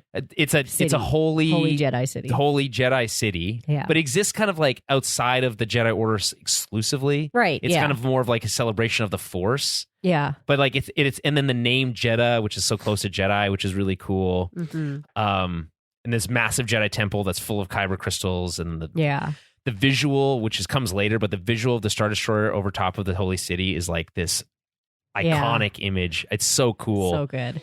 There's a version of Jeddah kind of in the sorry to get a little sidetracked here, in one of like the Sith novels, and it's like a old Sith temple that has like Sith secrets in it, but it's full of these like crazy zealots that are still like part of, like, think they're following the Sith ways. I assume all those people in that stadium in Episode 9 are those people. Yeah, in the stadium. Yeah, exactly. That in the Bane books, which are really good. That's cool. But and Bane is canon, right? They mentioned Bane in Yoda mentions Bane. Yoda talks to like a version of Bane or something in Clone Wars, in the animated Clone Wars. When he's doing his like spirit quest. Yes, yeah. Bane is his story's so cool. But. Maybe we'll see it one day on it would be awesome in movies. I'm sure they would change it a little bit, but it'd be I'm sure they would. Travis mentions a missed opportunity for Andor was not having an episode with Bodhi and Galen bonding on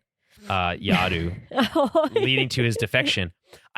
So I think there was some hope that we might see Galen. People were like, well, maybe we'll see Jyn. I think it makes no sense to see Jyn Erso before Rogue One. She's literally in prison. So what reason would we have to ever have her involved until that? Right. Hearing about her name from Galen would have been interesting. But we don't know about Galen until the very last episode of Andor. So it doesn't, like, I don't know. I just don't think that they felt like they had time, and or maybe in the world where that was 5 seasons instead of 1 season, 4 seasons instead of 1 season. Yeah. They would have had time for something like that. It's kind of like the same thing I felt with like Baze and Chirrut. Like, kind of cool to see them, but it's like too much. I think Too with hard to all do. things with Star Wars, it's like you're going to get surface level stuff and then you have to fill it in elsewhere. Yeah. And I think we learn a lot about Bodhi and In a short amount of time. about Yeah. like how he was like tortured soul, basically. Yeah. Couldn't live with himself anymore.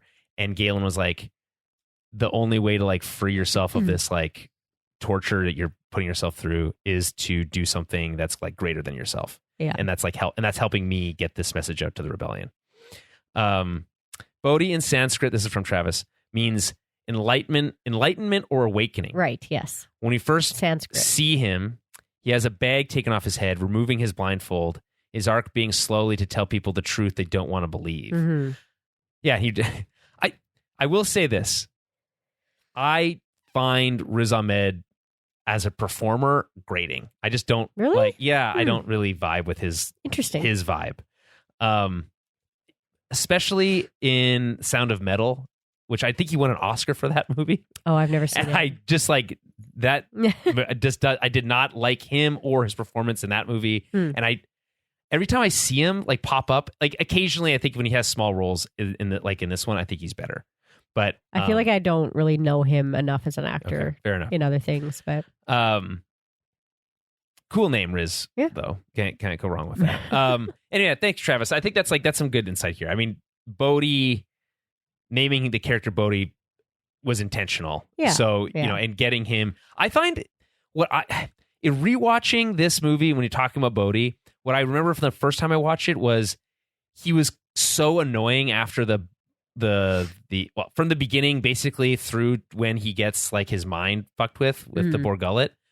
And then after he's like so useless, like he's like, oh, I'm the pilot. Right. And it's like, yeah. that's really annoying because everyone already knows that. And Yes, it's like, if you don't know that, it's like, this is frustrating as an audience member.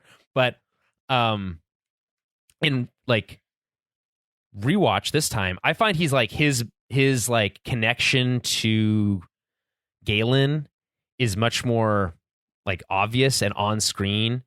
Well, it's not on screen literally because you don't ever see them interact, but like he talks about it and like his whole thing about like, he says for Galen right before he dies. Yeah. And it's like, so there's like, I think that through line comes through a lot better. And he's like much more useful because he's like helping navigate them into the Scarif gate and all these things. So he's like, without him, it's they would have a lot more trouble, like finding the master switch, doing all those things, right? Like being able to get the info out there, right? So, yeah. Oh, yeah, that's the other one. He was Riot in Venom, and I remember hating him in that too. Thank you, Travis. Yeah. Oh. He was in the first Venom movie, and he sucks in that movie too. I don't remember enough, but was that maybe the second one? Is Riot the red one? No, that's Carnage. No, it's Carnage. Come on. Sorry. Riot's the white one? I don't know. I think. Because Venom's black with white, and Riot, I think, is white with black. Oh, right. Okay. But no one thinks about Riot because he's like maybe the least known or popular symbiote. He does have one of the worst symbiote, as they like. Yeah. Do you remember the funny? You probably don't remember this, but there was a whole thing when the first trailer for Venom dropped. Okay. And one of the characters in that, it might have been Riz, I don't remember exactly, said symbiote really weird. They're like symbiote. Oh, okay. And everyone was like, boo, boo, you're saying it weird. So they recut the trailer and had him and then said it differently. Really? Yeah. Okay. That's so funny. Sorry, my bad. Silver, not white, like metal. Okay, right. Okay. Travis, though, coming in hot with the Bodhi love. Yeah. My favorite character in Rogue One, the most relatable, I think. His arc isn't to blow something up. It's just finding his voice. When he snags the cable around the box, you just feel it. Yeah. I agree. I think that's probably why I come around to him a lot more in this viewing. Yeah. Because he really embodies a lot of what the show Andor is trying to tell people. Yeah. He's like, it's like Bodhi watched Andor for season 1 and 2 and was like, I'm inspired. I should do something. Yes, right? Yeah. Like the rest of us. We're like, yeah, we would be him defecting and yeah. Yeah. I mean, Jeff, do you just have this knowledge off the top of your head? Because it's very impressive. Jenny Slate's Dr. Skirt maybe said symbiote. And in the trailer. So I I don't know how you find this stuff. I wish we had like a producer. Travis, do you want to come on as a producer? Yeah, just he basically is at this be point. able to just like drop some knowledge, like help do our research while we're on the air. That'd be great. Maybe flick some buttons, turn some things on and off. I don't know. Yeah, you can have the studio set up for us. Right. That's so right. I don't have to wait for Julian to do it all every remotely, time. obviously. Yeah. It doesn't take that long. All right. It's usually just that my notes aren't done. Yeah. If it was just, hey, go from sitting in front of the computer to getting streaming, that's a 5-minute job. Right. Yeah. Right. If I'm moving quickly. Yeah. Exactly. Okay. So the only thing before we move on from Bodhi, I'll mention one last thing. Okay. The behind the scenes for Rogue One mentions how when Riz was offered the role, he was like recording different, like he'd gotten this like script, right? And was doing like his own little like, what's it called? He's doing his own little takes. Okay. On it. And he's apparently he was just recording them on his phone, and he was like, he kept doing them over and over and over and over again, like different versions of Bodhi, trying it in different ways. Yeah. And he sent them all to Gareth, and he was like, and at one point he's like, oh man, I feel like I fucked this up. I've sent him too many. I feel like I'm being annoying. It's like, I'm being annoying. Yeah. I already got the role. Why am I doing this? Yeah. And so anyway, so I remember, and Gareth comes off as like, he did kind of seem like he was annoyed by it, which is kind of funny. He's just like, he just kept sending me these, like he just kept sending me these different takes. I'm sure they all looked kind of the same. They're all, it's all shot from like a phone on a table, and he's like standing above it. It's like bad angle. Yeah. And he's like he's like got his shirt up funny, and he's like one where he's got like a shirt tied around his head. So he's like he's just doing different versions of the character. I just feel like, again, my last comment on Riz Ahmed, which is I just think he tries to do too much all the time. It's like, tone it down a bit, man. Gotcha. You know? Gotcha. Okay. So he's sentenced to the Borg Gullet. I love the line from Saw. It's like, he'll learn the truth. Problem is, people tend to lose their mind. People might lose their mind. They tend to lose their mind. God, Saw. Like, what the fuck?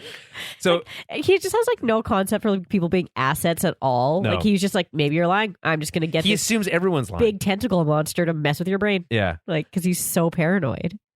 And it's like, okay, he was right, but now that's all you have. But yes, he did provide the message, and that's all. It's Okay, here's the last thing from Travis. In many ways, Bodhi to me is an alternate Cyril, the dweebish, by-the-book guy who goes rogue when something goes wrong that he can't live with. Right. Then they get taken out abruptly. Yeah, I mean, Bodhi's death is pretty unceremonious. Like, he just gets blown up by a random grenade. So, yeah, I get that. I mean, and I feel that. It's like, again, it's like if Cyril had been able to watch Andor from some sort of weird way, then he might have been, inspired in a different way. Yeah. But like, so we get this kind of great. I do still feel like too, though, that it's that same theme throughout kind of Rogue One, where it's like the Empire's just like that second too late. Like, you blew him up a little too late because he got his message out to the fleet, right? So it's just like that classic theme that we always see. That comes back to that like fate idea, right? It's like he was fated to get that message out because without that message, then the plans don't reach the ship, and then they don't get to R2 and all that stuff. Exactly. So. It's almost like that turn to where in Andor we see like Cassian always being like a little bit too late. He's a little bit too late when his mom dies. He's a little bit too late to save Brasso. Yeah. Like, he's always a little bit too late on the the Empire's messing with him, right? But then now it's kind of like turning, and the rebellion's kind of getting that like curve back. So yeah, I mean, there's also a bit of like there's this, I don't know, the evil is incompetent. Have you heard that? Oh yeah. Yeah, it's like the Empire is like fighting against destiny because, as Nemec's The Manifesto talks about, right? Mm-hmm. It takes constant effort, it leaks, it breaks, all those things. And it's like this natural state of the world is not dominance over all things, right? It's in harmony with all things, right? And the Force, it binds us, connects us, all those things. So it's like they're constantly fighting the natural order, and by doing so, it makes their job, 10x harder than it needs to be, and that for that reason, it gives the rebellion, or gives the quote unquote good guys, just enough of a leg up to be successful against a much more quote unquote powerful bad guy. And because the Empire keeps killing their best guys. And they keep killing their best guys. Like we talked about that last yeah, week. Exactly. Yeah. They have no concept of continuity. Exactly. Yeah. Learning from your mistakes, unheard of. Yeah, why would you do that? Why would you do that when you can either throw them in prison or have them kill themselves? Yeah. Or both. Punishment. Yeah. And death, actually. Okay, Works so much better. we get then, we actually mentioned Saw. This is the first time we saw since the Clone Wars. Yes. And the people in the behind the scenes, including Pablo Hidalgo, friend of the show, are all giddy about the fact that they found this character from the Clone Wars that gave this movie a little bit more of a connection through line, right, and fit the role that they needed and all this stuff, and they were so happy about it. Mm-hmm. And obviously, Saw is a very different character from the character I find going and rewatching that arc on Andor. When he's young? Yeah, he's very brash and all that stuff. Yeah, no, but he's not. He comes across like when Forrest Whitaker takes him over, he becomes almost completely different character. Oh, yeah. No, he's way less insane in Well, yeah.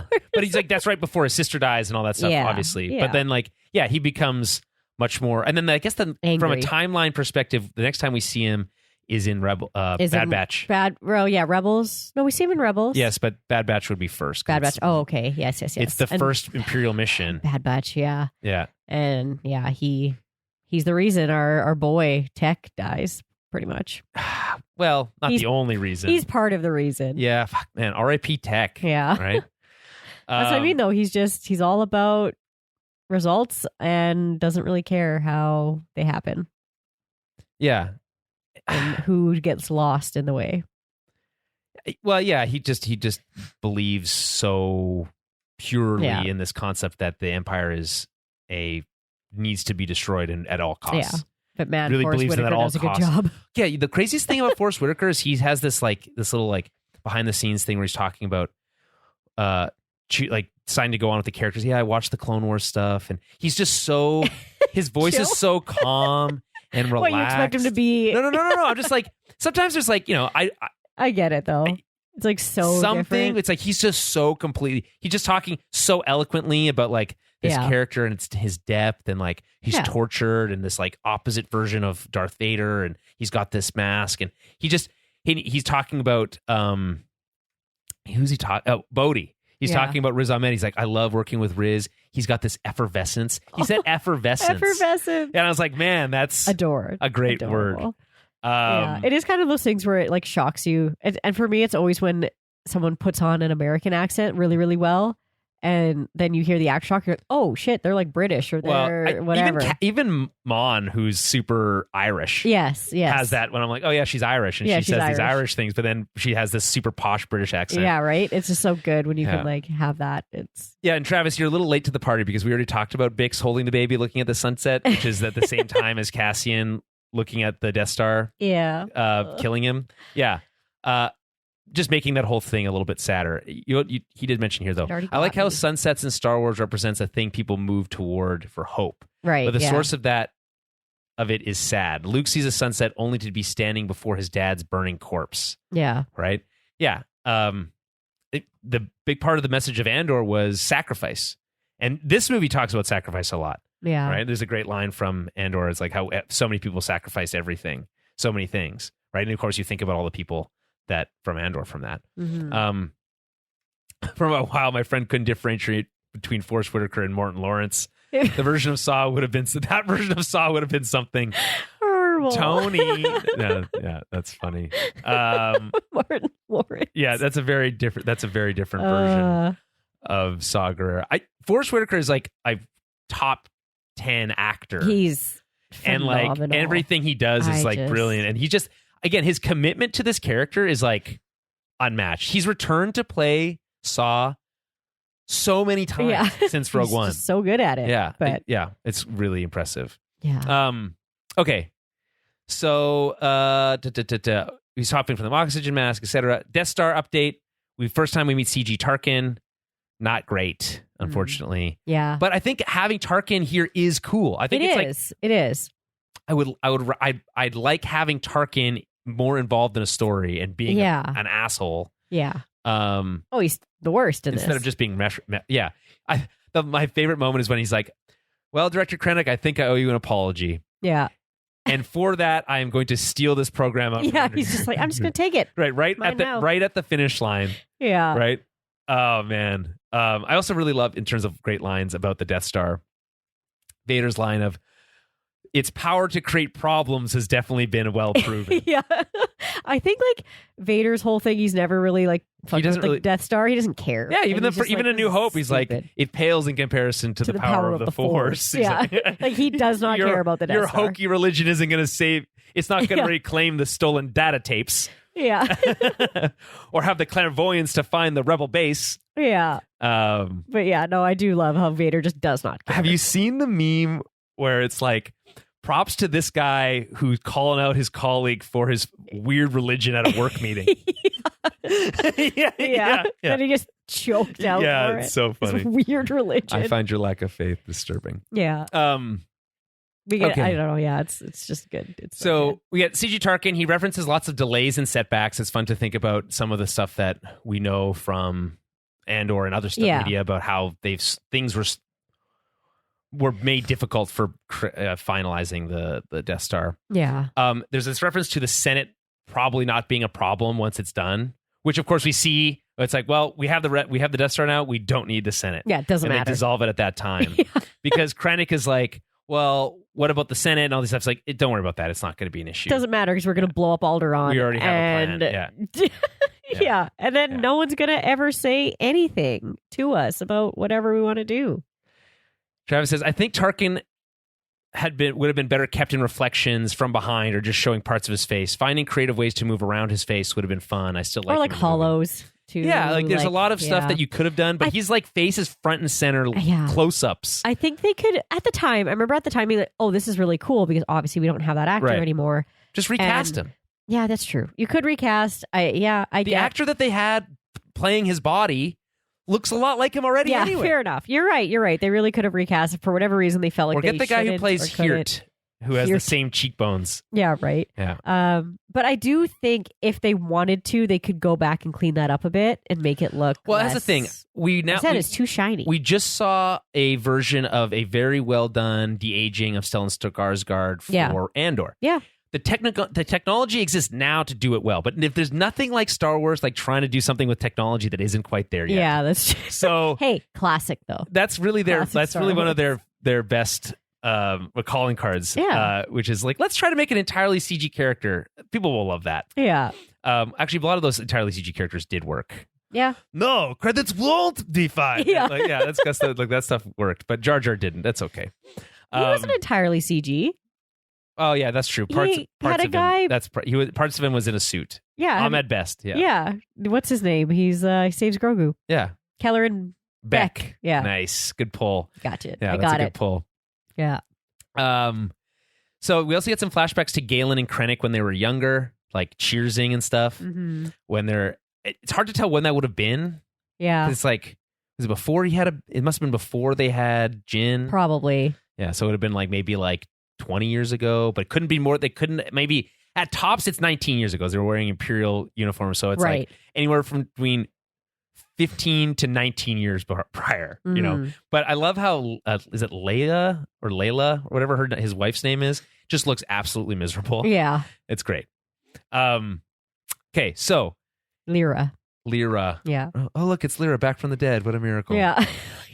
Krennic is such a dick, but he's so sassy. It's just funny seeing like the trickle down effect in the Empire of like everybody being like shitty to the person directly below them, taking stuff from them, being like, oh, that's mine now, like F you. Like it's just wild. Okay, Travis said my Watto sounded like Cassian, and I don't think I think that's insulting to Cassian, actually. What is Cassian supposed to be? Kind of French? Right? No, he's Cassian's Mexican actor. Diego Luna is a Mexican actor. He has a Mexican accent. Really? Tony Gilroy talks about how he has to write around his accent. Really? Yeah. I always thought his accent sounded a little more French, not Spanish. Well, it's a romantic language. It's a Spanish accent. Yeah. Could be. Interesting. He had to write around his Spanish accent. All right, fair enough. Yeah. Okay, so We go back to Jeddah. The Star Destroyer is sitting over the Holy City is beautiful. We talked about that. An Andor connection. They leave K2 in the ship. Mm-hmm. Tony Gilroy has talked a lot since the end of Andor about how K2 is a story killer. He's so powerful that he makes it's like he's able to get out of any problem. So you have to like sideline K2 so you can have drama. Sense. That makes sense. Yeah. So he's like, it's hard to find ways to sideline him all the time. Yeah. Because they are so crazy strong. Yeah. Like, we'll leave him in the ship is like a constant. And the funny thing about this one is like, he leaves in the ship and then they send him back to the ship after he has his little save. Right. Yeah. So the city streets of Jeddah City are, I think, vibrant, exciting. I think I forgot that we get to go to the actual city and it's fun to actually be in there and see the architecture. It also bums me out though, because I know it blows up and there's like families in the market and kids running around. So, okay, so the Coruscant scene shown in the novel Catalyst, this is from Travis Mitchell, is about 2 years after the Revenge of the Sith. I've actually read that novel, but I read that around the time of Rogue One, so it's been a long time. Fair enough. So maybe it's time to revisit that. But I do remember thinking it was cool that they included the full scene of that in the book when you only see like 3 second snippet of it in the movie. They're celebrating something. I don't remember. Travis will tell me. Okay, so we get the line, the rebellions are built on hope here. This is when he says it to Jin for the first time. We meet Chirrut and Baz. I love Chirrut's introduction here because he senses Jin's kyber crystal. He's like talking and it's like, she's like, you talking to me? Yeah. And then there's this reference to how it focuses lightsabers power and like this like a little bit of like kyber crystal lore in this movie that's not interested in doing really any of that. And we learn about how he's this guardian of the wills. Which is this connection to original George Lucas sequel concepts. Right. And so they're basically protectors of these warrior monks. And then you get this line about like, don't worry about my friend Baz here. He's just he's just grouchy. Yeah. And then Cassian has this thing about he wants to hurry because he feels that the town is about to blow. I love this as a connection to Andor. Yeah. As someone who experienced the Gorman massacre and was like, this town's about to pop. So is this one, and we should really. I saw it last time. That tension. I don't think we shouldn't be here if that's the case. Yeah. So we get this great action sequence with this Imperial tank. By the way, another trooper, the tank driver trooper, is another one I have an action figure of. Oh. That they invent for this one. I didn't realize he looks different. Well, it's got this like long piece, and he's not really wearing a lot of armor. He's okay. It's like a longer helmet piece, and then more like clothes instead of armor. Right. Because he's in a tank, so like how much armor do you need? Right. Yes. Fair. Not that the stormtrooper armor does anything to protect them anyway. It just really protects their butts and junk, though. The cod piece is nice. Yeah. Wow. So there's this really cool sequence with Saw's partisans stealing. What's their plan? Like, we don't know about like why they want these kybers, or if it's just to interfere with the. I think they just keep attacking these transports, and like even Mon and it's, I guess, making they're it like, harder on stop yourself. doing that. Like you're just drawing more attention to yourselves. He's like, wow, they're mining kyber, right? So yeah, it's interesting. I mean, they're getting info, but I think they're just a little more worried that you guys are. What are you doing? Like, just stop. It's like you're just making causing trouble. You're not doing anything like useful, strategic, or helpful. Because again, what are you going to do with these kyber crystals? It's like, and you could sell them maybe and like make money on the black market to fund your operations or something. Maybe, I don't know. Anyway, there's this really cool sequence of the tank explodes a wall and all this. There's a lot of chaos and fighting. There's this moment where Jin shoots a KX droid, and then K2's like, "How did you wait? Did you know that was not me?" And she's like, "Yeah, totally, totally, yeah." And the one thing here's the one thing that is inconsistent here, which is that the KX droids are like indestructible, like Terminators, on Gorman, and then one shot kills it, in this one. You know. Okay, so the plot holes is, how do they know where Jin was, and the KX droids are not indestructible? Not indestructible. Maybe she's got a real good gun. I don't know. Yeah, a super powerful blaster. Super powerful blaster, Anyway, they're saved by K2. There's that funny sequence where he slaps Cassian. There's a fresh one if you go melt off again. And then I love the stormtrooper like clocks. Like, he's like, that's really weird. You're acting weird. Yeah. Like, you need to go for maintenance. We'll take them from here. Yeah. No, I think it's like, no, I've taken this far. I think I can manage. Just tell me which way to go. Yeah. It's like, oh, okay, yeah, you really don't sound like a droid now. Yeah, like what's wrong with you? And so then they get saved again, but this time by Chirrut and Baz, and this amazing blind kung fu scene with Chirrut just wrecking shop with his stick. Yeah. Which maybe proves that Donnie is the best Ninja Turtle. I mean, maybe. And so anyway, that's amazing introduction to this character that we barely know. Yeah. And establishing him as this, like, yeah, he's blind. And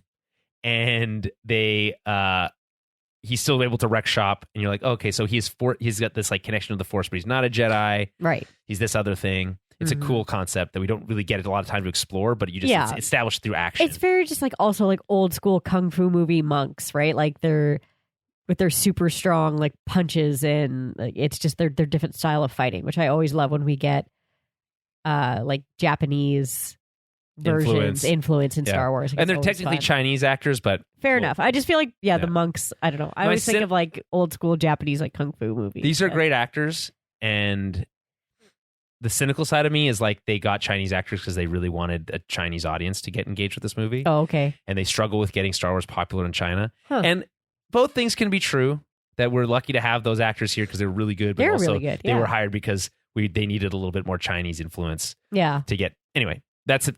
They did well, and they worked. There was a era in Hollywood where that was like a big thing, where like they had to incorporate something Chinese so that they could get the Chinese box office on board. Got ya. Oh yeah, and it's a good point here. So he mentions that it's funny that the two guys from the cantina in episode 4, which is like another one of those like we don't need this reference. Yeah, it's like why is it's Dr. Baba or whatever, and arm cut off, right? Yeah, the guys. Yeah, he's wanted in 3 systems. Yeah, yeah, and he doesn't like you. He doesn't like you. Yeah, right. And it's so funny. And then we just get this weird shot of the arm on the ground. Yeah. And it's like kind of bloody. But like it looks like ketchup. It's really It's I love how these guys just pop up everywhere. Yeah. It's quite funny. How did they get off Jeddah? And Dr. Vizinius or whatever the name is. I don't even know. And that's their names. So something like that. I know that's not exactly correct. Travis will tell me. Dr. Baba. It's something like there's one of them's a doctor. Hilarious. Yeah. And so them appearing here is weird, but yeah, they survived the explosion on Jeddah. Mm-hmm.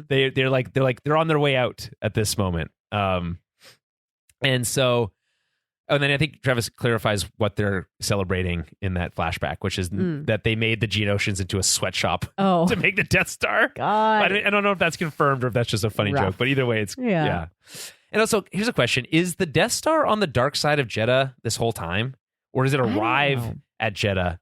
I literally do not know. I'm confused about that too, about whether it shows up. So like, can it move when it's not? Well, so the thing that comes through hyperspace, Rogue One, it does travel through hyperspace. Yeah. But the thing about Star Wars is they've never shown the Death Star travel through hyperspace. No, never. But probably because it would look stupid. It would look stupid. I agree. I think it would look so dumb. It would look super dumb. Yeah. So it's like instead it just appears, which as is scarier. Needed. Yeah. Which is scarier when it just like shows up all of a sudden. But yeah, you're right. Like just this ball flying through hyperspace would look real dumb. Yeah. It's like Anyway, it doesn't matter. My assumption is that it arrives at Jeddah here, but my other thinking is that they were loading all that stuff from Jeddah onto the Death Star, and it was right there, and then it's just on the other side. Yeah, that would make sense too. Yeah, because they are unloading. Yeah, that makes sense. Right. Actually. So that anyway, it doesn't really matter. Either one works, but that's my headcanon. Okay, so they get then captured by the partisans. They get taken to Saw's jail. They get thrown in jail. Mm-hmm. There's that reference we talked about earlier about him being the first time in jail. Right. My assumption is he's just lying about that. Yeah. We get the cool shot of like these establishing shot of like Saw's partisans, and I was like, they're hard as fuck. Like, they're like so scary looking. They're like all wearing like scary face paint and stuff, and it's like, man, these people look tortured. Yeah, and would kill you at a moment's notice. They absolutely would too. Yeah. And then there's this line where he exchanges with Chirrut about the Force, and Cassian says he feels that the Force and him have different priorities, which I think is like a nice like connection to that Force healer thing. Yeah. Him being more on board with that the Force does play a role, but he doesn't see it like benefiting him necessarily. I think even like his priority still would be like getting back to Bix. 100%. Right? Yeah.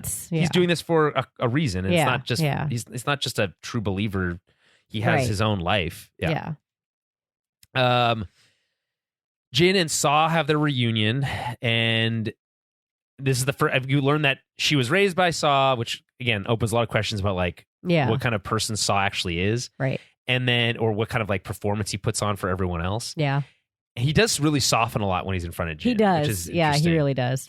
And he says that he was her best soldier and that he had to leave her behind because he was like concerned for her safety, which is like feels very opposed to the Saw that we know. Yeah, it doesn't feel like something Saw would do for anybody else except or anyone at all. Like so it's like he obviously had some sort of like parental connection. I do get the feeling though that he's known her since she was a baby, right? So it's a little different. So now they want to know how how Galen knows Saw so well. Because Galen was an Imperial scientist and Saw was a full-blown terrorist at that point. Always a rebel. Yeah. So anyway, maybe Saw brings him into the cause. He's the one that kind of turns him. I think you have to assume probably. Yeah. It's a what's the rebels? It's the turn of with the mutton chops there. Oh. Callus. Oh, it's the Callus. The Callus turn. The Callus Zeb chops, turn. Mutton chops. The mutton chops. Yeah. The mole. Yeah. I'm the mole. God. Yeah, he's Fulcrum. Yeah. Okay, so I love the line from Saw because she's like, I don't care. I've been here to deliver this message and now I want to leave. Right. And he's like, do you not care about the cause? Mm-hmm. Do you care not for the cause? I think is the exact phrasing that he uses. And he says like, how would you feel when the Imperial flags fly unopposed across the galaxy? And her answer is extremely cynical. Yeah. It's not a problem if you don't look up. Yeah. So it's very selfish. Very privileged. Yeah. She's not that privileged. I'm not saying that's privileged, but it's like the line that we get in our own timeline of like, oh, I'm just like not into politics. Oh, it must be so nice that you don't have to be concerned. Don't have to care about the politics of like other people and like, what's going on in the world. Right. Yeah, that is definitely a privileged percent. That's that's Nepo baby shit for sure. Yeah. Nepo baby shit. Yeah. I mean, but again, it's just interesting seeing because she had like what's great about this scene is it's such a hard pivot for Jyn once she sees the message from her father. Yeah. Yeah. So we then get this, I think, amazing performance in this message that he is sharing. He's recorded for the rebels. Right. Right. But he includes this like coda at the end, which is like, Jyn, if you're listening, I did this all for you. Right. This is all, I've wasted. He says, I feel like I've wasted most of my life. Yeah. Which I feel like is so sad because he's this brilliant scientist, by the way. Mads Mikkelsen, great actor. Oh, he's so good. More Mikkelsens in Star Wars, the better. Yeah. And he's fantastic at everything he does. Yeah, Le Chiffre, one of the best Bond villains. Yeah. And so he's basically saying he's wasted his whole life because he's this great scientist and he had to work on this fucking weapon his entire life. Right? And so there's some sadness there to that. He explained, a lot of this message is like exposition of the Death Star plans. I built this flaw so deep into the system that they'll never find it. A shot to the reactor core will start a chain reaction and destroy the whole station. And so like you get and the plans are on Scarif. Go get the plans. They're on Scarif. That's important. Know that. And then there's this like heart-to-heart connection between her and her dad. And then the saddest part is that she doesn't get to keep the recording. Yeah. It gets destroyed. Yeah. So that sucks. Any thoughts on this little turn? No, I really like this scene between her and Saw. I like how you said, I love getting to see him like soften a little bit and their interchange.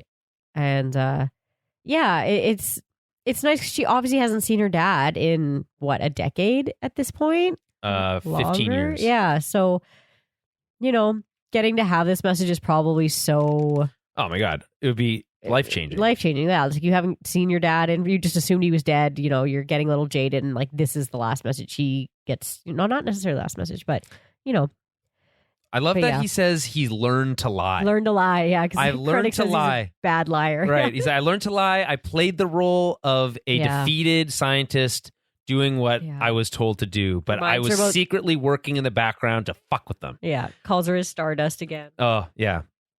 They really hammer that home in that book, by the way, in Catalyst. Oh, yeah? Yeah. The Stardust thing is like, maybe I'm misremembering because it's been a while, but like they really hammer that Stardust thing home. Meanwhile, Tarkin wants a test of the Death Star laser on Jedha. He says he doesn't want to destroy the whole planet. He just wants to send a message, not a manifesto, which I like as a connection to Nemec's manifesto. Yeah. Not sure why destroying the whole planet is a manifesto. I guess it's like a bigger message. Yeah. Whatever. Travis suggests that it might have been distracting, but would have been interesting if Andor Season 2 used some of the original Rogue One footage before the reshoots as dreams as Cassian and Jyn survived in one ending. Yeah, I guess. I mean, always in motion, the future is, right? So that could have been impactful. I just think that Gareth Edwards, Tony Gilroy was not interested in that type of storytelling. Right, yeah. That is like classic Star Wars storytelling. Like, I saw my mom killed and therefore I went and just killed the children and the women too. Yeah.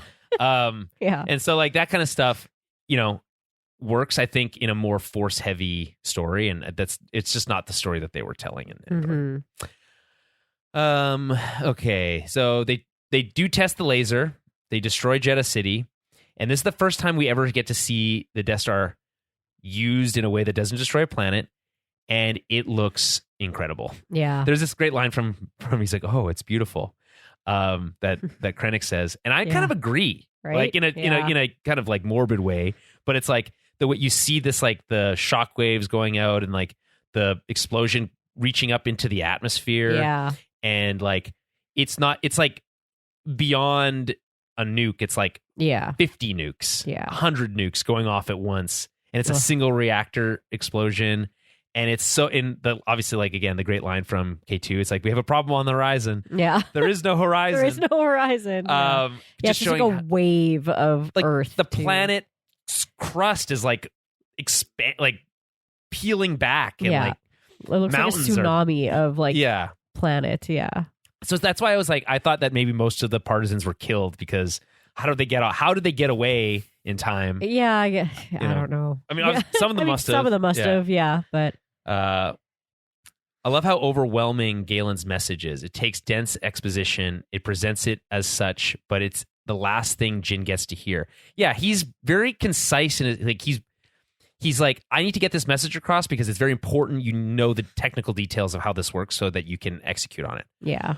And I'm going to get that out in like in a way that only a scientist can do, which is like, I'm going to explain this once and very concisely. Mm-hmm. And then I'm going to turn the page and get to the part where I care about talking to my daughter. Yeah. Which is a nice idea. Because he doesn't even know if this message would ever be seen by her, or if she's even alive. But yeah, which is also sad. That's so true. So, but he does get to find out right before he dies. So there's that. Anyway, so yeah, we had this great moment with the Death Star explosion. Really exciting. Like escape from disaster movie stuff. Mm-hmm.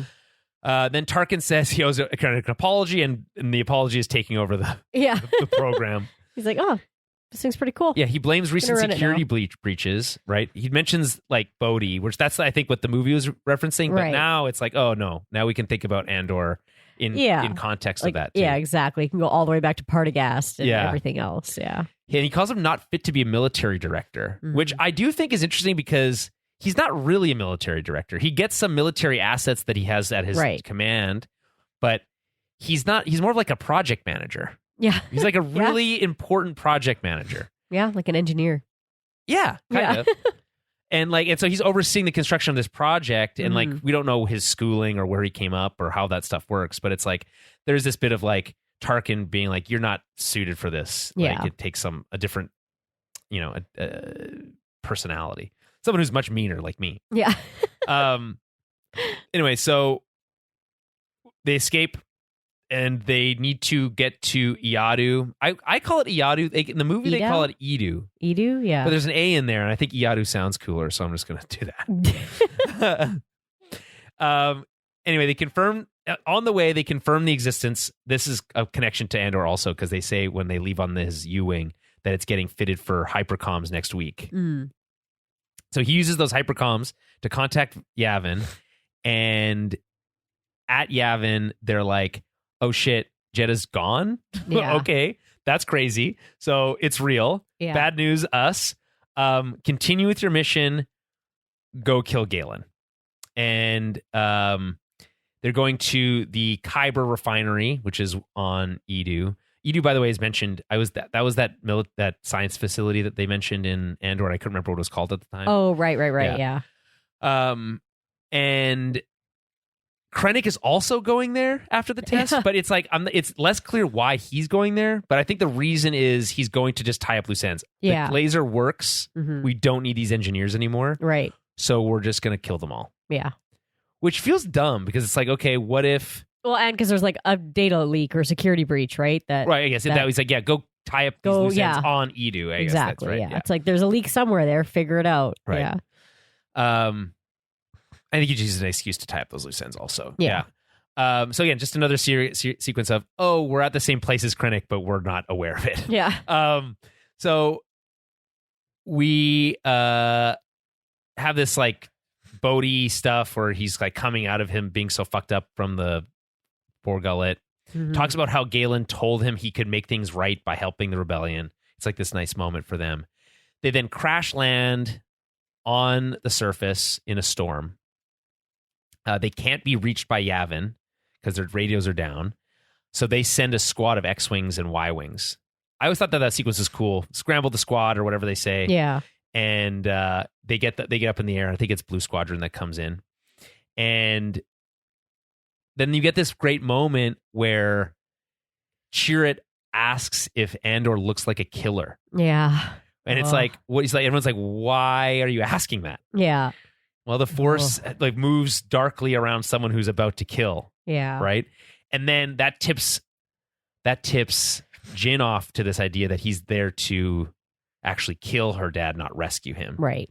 So she goes out after him, and then Chirrut and Baz go out after them because they're not leaving them behind. It's this nice because like it's fun to think that Chirrut and Baz end up with them just by happenstance. Right. Yeah. And then they're like, look, get on the ship. Right. And then they're in their own. Then they like join them on the U-wing. They could have easily just been like, sorry, not for rebels only. Yeah. Then, Yeah. Right. They wouldn't do that. That's obviously not. Yeah.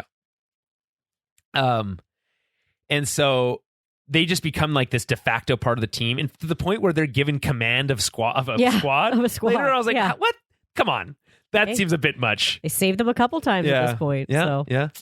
Also, how badass is the no-look TIE fighter like one shot that Chirrut does? So good. He's just like, yeah, it's so sick. And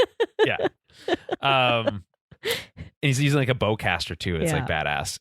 You have to watch our live stream to be able to I was see staring off into the distance like I can't see Julian's reenactment of that. Things you're only going to get. Things you only see on the live stream. Yeah. Available technically recorded after the fact and available on our YouTube page. But I don't think YouTube. But page? I know that for a fact. Yeah, we have a YouTube page. You mean channel? Channel, whatever. Yeah, YouTube page. 1987. Sounded like a boomer. Yeah, okay, boomer. Yeah, find us on our Facebook page, face page. Yeah, or on the Facebook. Yeah, on the YouTubes.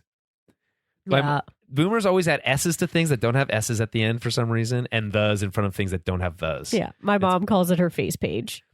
That's funny. So I used to work at Stereo, the nightclub. The nightclub, yes. Yeah. My mom used to call it stereos. Stereos. I was like, there's no S, Mom. Okay. You going to work at the stereos? You're going to stereos tonight? Yeah. Yes, Mom. I'm going to work at the stereos. Yeah. It's funny. I mean, not that stereo is a great name for a nightclub, No, but it's like, not. but whatever.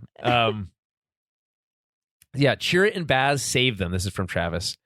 But also are surviving witnesses to verify what happened on Jeddah. That is true. That's a good point. There's like 15 of those people that survived. Yeah, not many. Edu was designed after LV-426 in Aliens. I think it looks really cool. It does. It is, in retrospect, not now knowing that, it does look like the same jagged rocks and like the storm situation going on. It's cool. Any connection to Aliens is cool to me. Always, The visual language of Aliens is like incomparable, basically. It's like 90% of what makes it interesting. Yeah. Okay, so they crash land, yada yada yada. There's this then standoff and sniper sequence at the landing platform. I think this sequence is so cool. Yeah. I love how it's in the rain. Ugh. The ship, you have this really cool design ship of this kind of like transport thing that Krennic uses. It's like Lambda-esque in its like folding wings and stuff. Folding wings, yeah. But it has like a front. Anyway, it's great. Or back, I think. I don't remember how it works, the landing part. But you come out and you have this like, everyone's go gather your engineers. I have an announcement to make, and Krennic's out there, and Galen's out there, and he's wearing this cool uniform, and he wants to find the leak, and you get this great moment of Galen standing up for his engineers and saying, "It was me. I did it. Don't spare them. They die anyway," which sucks. Of course. You could see that coming a mile away. Oh, yeah. Andor's looking for a shot, but he chooses not to shoot, which I think is like this great decision. Instead of making him so, like, he would have been very unlikable, I think, if he did that. Yeah. And one of the things that I love about this movie is they constantly set up a ticking clock of some impending doom. Right. Like, in every sequence, basically. Yeah. And it gives the movie so much momentum and suspense, right? The difference between suspense and surprise. Right. We know that Andor's looking for the shot, and that adds a lot of suspense. But also, we know that there's a rebel bombing squadron heading their way, and they're on site. And there's that great sequence with K2, rebels on site, call off the attack, and it's like, it's too late. It's too late. Right? And it's like, that's such a cool moment, right? And I was like on my edge of my seat when this was going on the first time and thinking like, wow, this is so tense. It's so cool. You see Jyn make a decision. She's going to go and like climb up there. I thought this was so funny. It's like, she'll just go down to this massive valley and then climb up this massive ladder. This massive tower. And it's like, and it takes like 2 seconds for her to do that.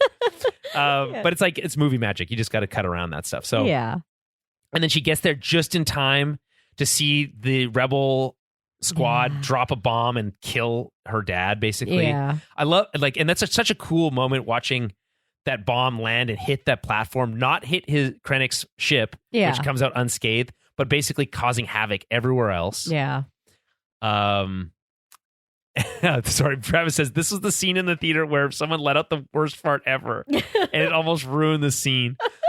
Oh man, sorry about that, Travis. That sounds rough. That's funny. That's so. Oh, I was thinking it was like one of those like whiny ones that like is long and then like really stinks. That would be bad. Who is farting in a movie theater? Like, lots of people fart in movie theaters. It's loud in there. Most of the time, you can't tell. That's gross. I farted in a movie theater. You would. Terrible. Well, that's holding a fart in for 2 hours. Come on. Just gonna make everyone around you smell your stink? Not all my farts stink, so I take. You don't know that ahead of time. I take a gamble that sometimes I'm like, I'm going with this one. Sometimes you know if they're gonna. Sometimes you know if they're gonna, and that's when you hold it in. It's a judgment of character right there. If you fart in movie theaters or not. Listen, I'm not. I don't do it for fun. It's just like sometimes we'll make a poll. Sometimes you have to fucking fart. It's not the end of. It's like, what are you gonna do? Yeah. Leave the movie? Come on. I know that's what people are gonna say. Yeah, get up and leave, but no. Sometimes you just got to roll the dice. Hold it in. It just goes back up. It just goes back up, comes up the other way. Yeah. Okay. Anyway, I thought the sequence was great. Obviously, super tragic with Jin getting this like last moment with her dad. I think the one thing that makes me chuckle a little bit about this scene is how twisted up his legs are. Oh, he's all like, yeah. His whole legs are all twisted up. Yeah. Specifically, it was when Krennic's ship landed. Yeah. Just a smog of Egg McMuffin wind. Ew. Yeah, that's bad. McDonald's farts are bad ones. That's a no. Everyone knows that. Everyone knows that. Horrible. Yeah. But like, you still got to eat McDonald's, though. What are you going to do? Not eat McDonald's? I love that. I love that food. I love it. It's a problem. I eat it too often. 3 to 4 times a month, probably. It's like once Could a be week. worse. And then sometimes I go through like stretches where I have none at all. But then I'll go through stretches where I have like 3 times a week. Jesus. I don't know. Listen, I'm weak to the smell of and taste of those delicious French fries. Yeah, that's fair. Also love what are those like pancake sandwiches that they have? McGriddles? Those are disgusting. Oh, what do you mean? Ugh, those are so gross. Sweet and salty? Come on. That's good. Anyway, Vile. I don't even like normally sweet and salty, but that stuff's good. And it's like Gross. 12,000 calories or Yeah, something I think crazy. that's part of the reason why I'm like, never. I can't. Yeah, well, It's not a chance. hey, listen, if you're exercising after, it's not a big deal. Just negates everything. Yeah, well. To run for 2 hours. Well, running is a bad way to burn calories, so. What? It's just, you don't burn that many. Fair enough. All right, so anyway, the ships come in. There's an action sequence. The U-wing is destroyed, or they can't fix it. Mm-hmm. Sad, because that U-wing was like a running thing for like through Andor now. Yeah. And then they steal an Imperial transport and leave kind of without any problem. Just we don't see that part at all. They just like steal the transport and they're out of there. Yeah. But it's good closure for Jin to have this like see her father right die, yeah and so yeah, this whole thing. Then she's really mad on the way to Yavin. She's really upset with Cassian. Cassian tries to play it off like, you're in shock. I've seen it before. I feel like this has a Andor connection where it's like, I've seen people overreacting to things and I don't care to hear it from you. Yeah. But I think, and I don't know, what do you, okay. I'll before, I guys been talking so much. How do you think Andor like defends himself here?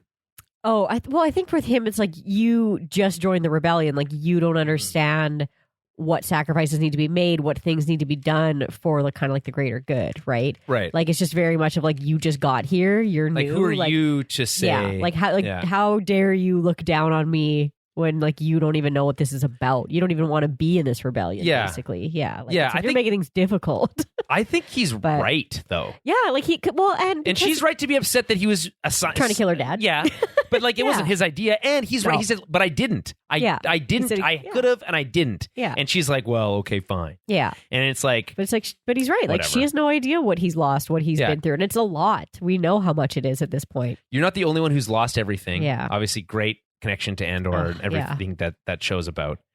Some of us just decided to do something about it. Yeah. Which is, again, that's like the whole message of Andor, which is like, that's great stuff. Yeah. Which is why it's like, makes you feel like Andor in this movie feels like the main character when he says stuff like this. Yeah. After watching the show, it's like, can't ask for better. Then we go to Mustafar, which is like, oh, that's weird that we go to Mustafar, but we get to see Vader's castle, which is the first time I think we ever get to see it. Really cool use of shadow as Vader emerges. Obviously, Vader has the most iconic profile. So yes, you get to see him like his shadow like loom over Krennic. You also get to see him in his like back to tank or whatever that he's in. Yeah. We also get to see his like keeper guy, like the guy who like watches over him, who's got like a whole comic book. Oh, the series. creepy doctor. Yeah, guy? there's like a whole series he has like dedicated to that guy. Yeah, he's like an acolyte basically. Yeah. Yeah. A theme that runs from Andor. This is from Travis. I just like reading his stuff. I'll just.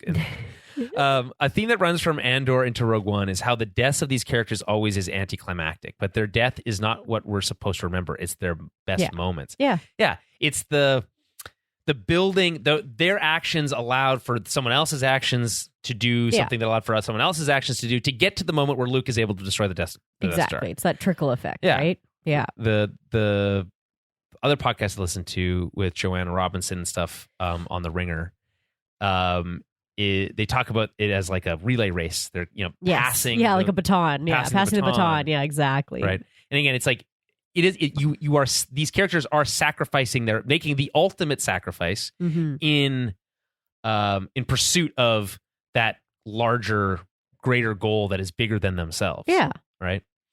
And then again, it comes back to that question that I asked like week 1 of Andor season 2. Would you throw the pipe bomb? If you had it, would you throw it? Would it like depends on the stakes. It's like you have to that's something only you can answer for yourself. So Mustafar, this is a pretty short sequence. This got a lot of pushback originally. Remember people complaining about Vader being like, he's too funny here and stuff like that. Remember that? Yeah. Oh, yeah. He's too sassy. But it's so Anakin coded that it's like, it's perfect. It's the perfect He's a little brat. Anakin line, like a quip that he would have said to like Obi-Wan, right? Which one? The don't choke on your aspirations? Yes. Yeah. Like that is such an Anakin line in Vader. Like it's perfect. It's so well done. I think so too. I think it, and you have James Earl Jones performing this. It's not his last time, I don't think, performing as Vader, but it's one of them. Yeah. And his voice obviously still older here, but it still works really well. Yeah. And I just like everything about it is like, it's just this very quick scene to show that Vader is in the movie, is in the world, so that he can use him again later. Yeah. And you have this moment with Krennic where he's like, I didn't bring you here to grovel. Yeah. Right? Yeah. Because he has this like really whiny line where he's like, so I'm still in command? Yeah. And he's like, are you kidding me? You fucking loser. You little weasel. Yeah. So, but you'll tell the Emperor for me, right? You'll tell Dad. You'll give him my you'll tell him for me that I did the work. It was me, not Tarkin. Yeah. So we get the great line of careful not to choke on your aspirations, director. Ambitions. Yeah. Isn't it ambitions? What did I say? Aspirations. Ambitions. Yeah. Careful not to choke on your ambitions, director. Yeah, so good. I agree. While choking it. And I remember I watched a supercut of like, because people at the time were so annoyed by this. Again, worst fan base. Yeah. No offense, but like Star Wars, come on, guys, we got to work on that. Someone did a supercut of all Vader's sassy moments. Yeah. Including like when he's choking out people and stuff, and like, yeah, it's great. Or when he's calling out his admirals for being idiots and like, all that kind of stuff. Great. And then like, so it to me, it's always lined up. Yeah. But I remember Dan from the podcast thought it was stupid. He's like, this is dumb, and he would never say that. Yeah. I think he would. I think it's very, very Anakin of him. Yeah. Travis says this movie came out at a time where the prequels were still hated and their acknowledgement on screen was sparse. So this scene was a big deal. I agree. I mean, that's fair. Yeah. It's definitely written as if it's Anakin, not Vader saying. It's a combination of both, but it's interesting. Yeah. It is. Yeah. I think it works though. I like it. And then anyways, we cut to Yavin Council. Try not to choke on your Egg McMuffin farts, director. Travis, what would we do without you? We then cut to the Yavin like High Council, Rebel High Command, and they are just throwing a little hissy fit. It's so funny. One of the first lines is disband the fleet. They're like panicking. If it's war you want, I want no part of it. Mm-hmm. Says what's her name? That senator who's such a stick in the mud. She's the worst. Yeah, it's like, what did you think we were doing here? Like, what did you think you think these X-Wings are just for show? Like, I don't know. Like, what do you like? What the fuck do you think we were doing here this whole time? Yeah. And like, I get that it's disappointing. Like, you want to avoid war, and it's like, but like, there's an inevitability to this whole thing. Even Bale is like, there's this sequence where he's like, I have to go back to Alderaan to blow up, but also to tell my people that there will be no peace. Yeah. And like, that line works for me, but and it's sad because you know where he ends up on the planet when it explodes, like in 2 days. But in general, I just find that I side so much with Saw and his perspective on this, like, just such an ineffective council. They're like, Jin's in front of them saying, well, do you and they're all like, well, do you have the message? Yeah. And she's like, no, it was destroyed when they blew up the fucking city. Yeah. And like, when they use the Death Star. When they use the Death Star, and she's like, and they're all like, oh, well, what are we just going to take the word of a criminal? It's like, are you kidding me? You're all criminals. Yeah. And it's like, do you want me to call? I will play that clip from Rebels again. Yeah. Right? You know, it's like, I'm the only one that I'm a criminal too, or you're a criminal too. I'm the only one that acts like it. Yeah. Right. So this whole leadership group is failing in the most important time. This is such an indictment on the Rebel Alliance at this stage, which I know is not it's like in its very nascent stages of being a fully formed military operation. Right. At the scale that it is, because it's been operating on Yavin for a year. But what the fuck do you mean it's not worth the risk? Yeah. Like, it's not worth the risk. Yeah. What? Yeah. What is worth the risk at this point? And then exactly, it's like, and Jin has this great response, like, what chance do we have? The question is, what choice do we have? Yeah. We either back down now and live in fear of the Death Star forever. Yeah. Or we fucking do something about it now. Exactly. And she tries the, the rebellions are built on hope line, kind of lands on deaf ears a little bit. I mean, it works for Cassian. Obviously he's like, wow, shit, where did I hear that line before? Yeah. Oh wait, I told her that. And then even Mon, this one really annoys me. Mon, the odds are too great. Right. Really, Mon? Really? After everything we just saw, this is, you draw the line here? Come on. That's like, again, massive indictment on the Rebel Alliance. It's like, pfft. Yeah, playing it too safe. Right. But then we get this great, like, I'm Spartacus moment where she's like, oh, well, I guess we're fucked. And Cassian's like, well, I wouldn't be so sure. Yeah. And we get like all these people who are like, they'll back you. I'll back you. And K2, I believe in you. Yeah. I was told to say that. Yeah. But this sequence with Jin has this great couple moments because it's got Melchi. Gotta have Melchi. He doesn't speak in the scene, but it's fine. No. But we know he's there. We get this great line about we've all done terrible things in the name of the Alliance, and name of the rebellion. And that's a great Andor connection because we've seen the terrible things that they've had to do. And that adds so much weight to that line. But, and again, just like in this connection to the show, it's because it was worth it. They did it because they thought it was worth it. Yeah. That the rebellion was worth it. And then you have this last, I think the best line of this sequence, which is welcome home, he says, and gives, and like, I think hugs her or whatever. I don't remember exactly what happens. But it reminds me of like that speech he gives to that worker on the very first arc, one of the very first things that happens in season 2. And he's like talking to that woman who's like helping him steal that TIE fighter. Right. And he's like, you were coming home to yourself. Yes. And this idea of like, you're finally doing the right thing. And it's this like freeing feeling of like not feeling like you're having to pretend anymore about any of this bullshit. Yeah. And being able to just be who you know in your soul to be, right? Yeah. And like this is by the time at this point Jin has come fully 180 around to no, the rebellions, I'm prepared to sacrifice my life for the rebellion. Right. And I think that's like very powerful. It is a little fast. That's like if you're going to be nitpicky, it's a little fast. But it's a movie and you don't have as much time as a show. So they scramble their team. They all leave on the, I love Bodhi's like, it might be tight, but we'll all fit. Yeah. I think we can all fit. We got it. Yeah. And they get on that stolen transport, and classic Andor moment where like, hey, you guys aren't supposed to be on here. Yeah. And they're like, don't worry about it. Yeah, we're fine.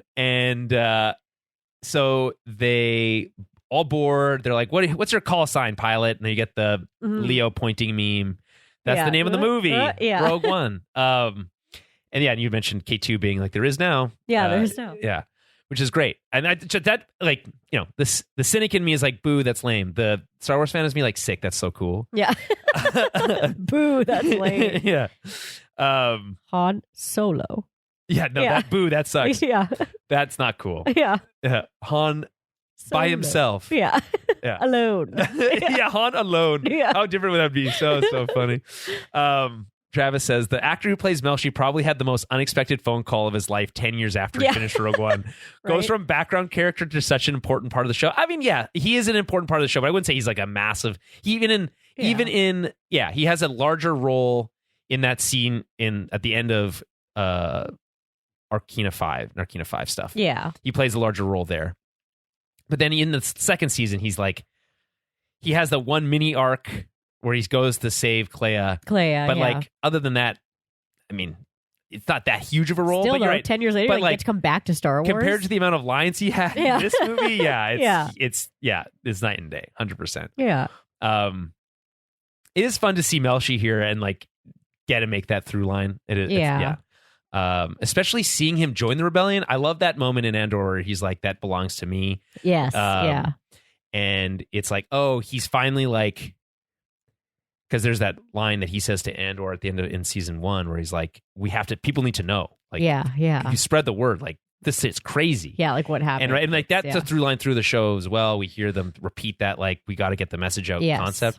And at the end of Rogue One, at the end of this movie, you get the line, do you think anyone's listening? Yeah.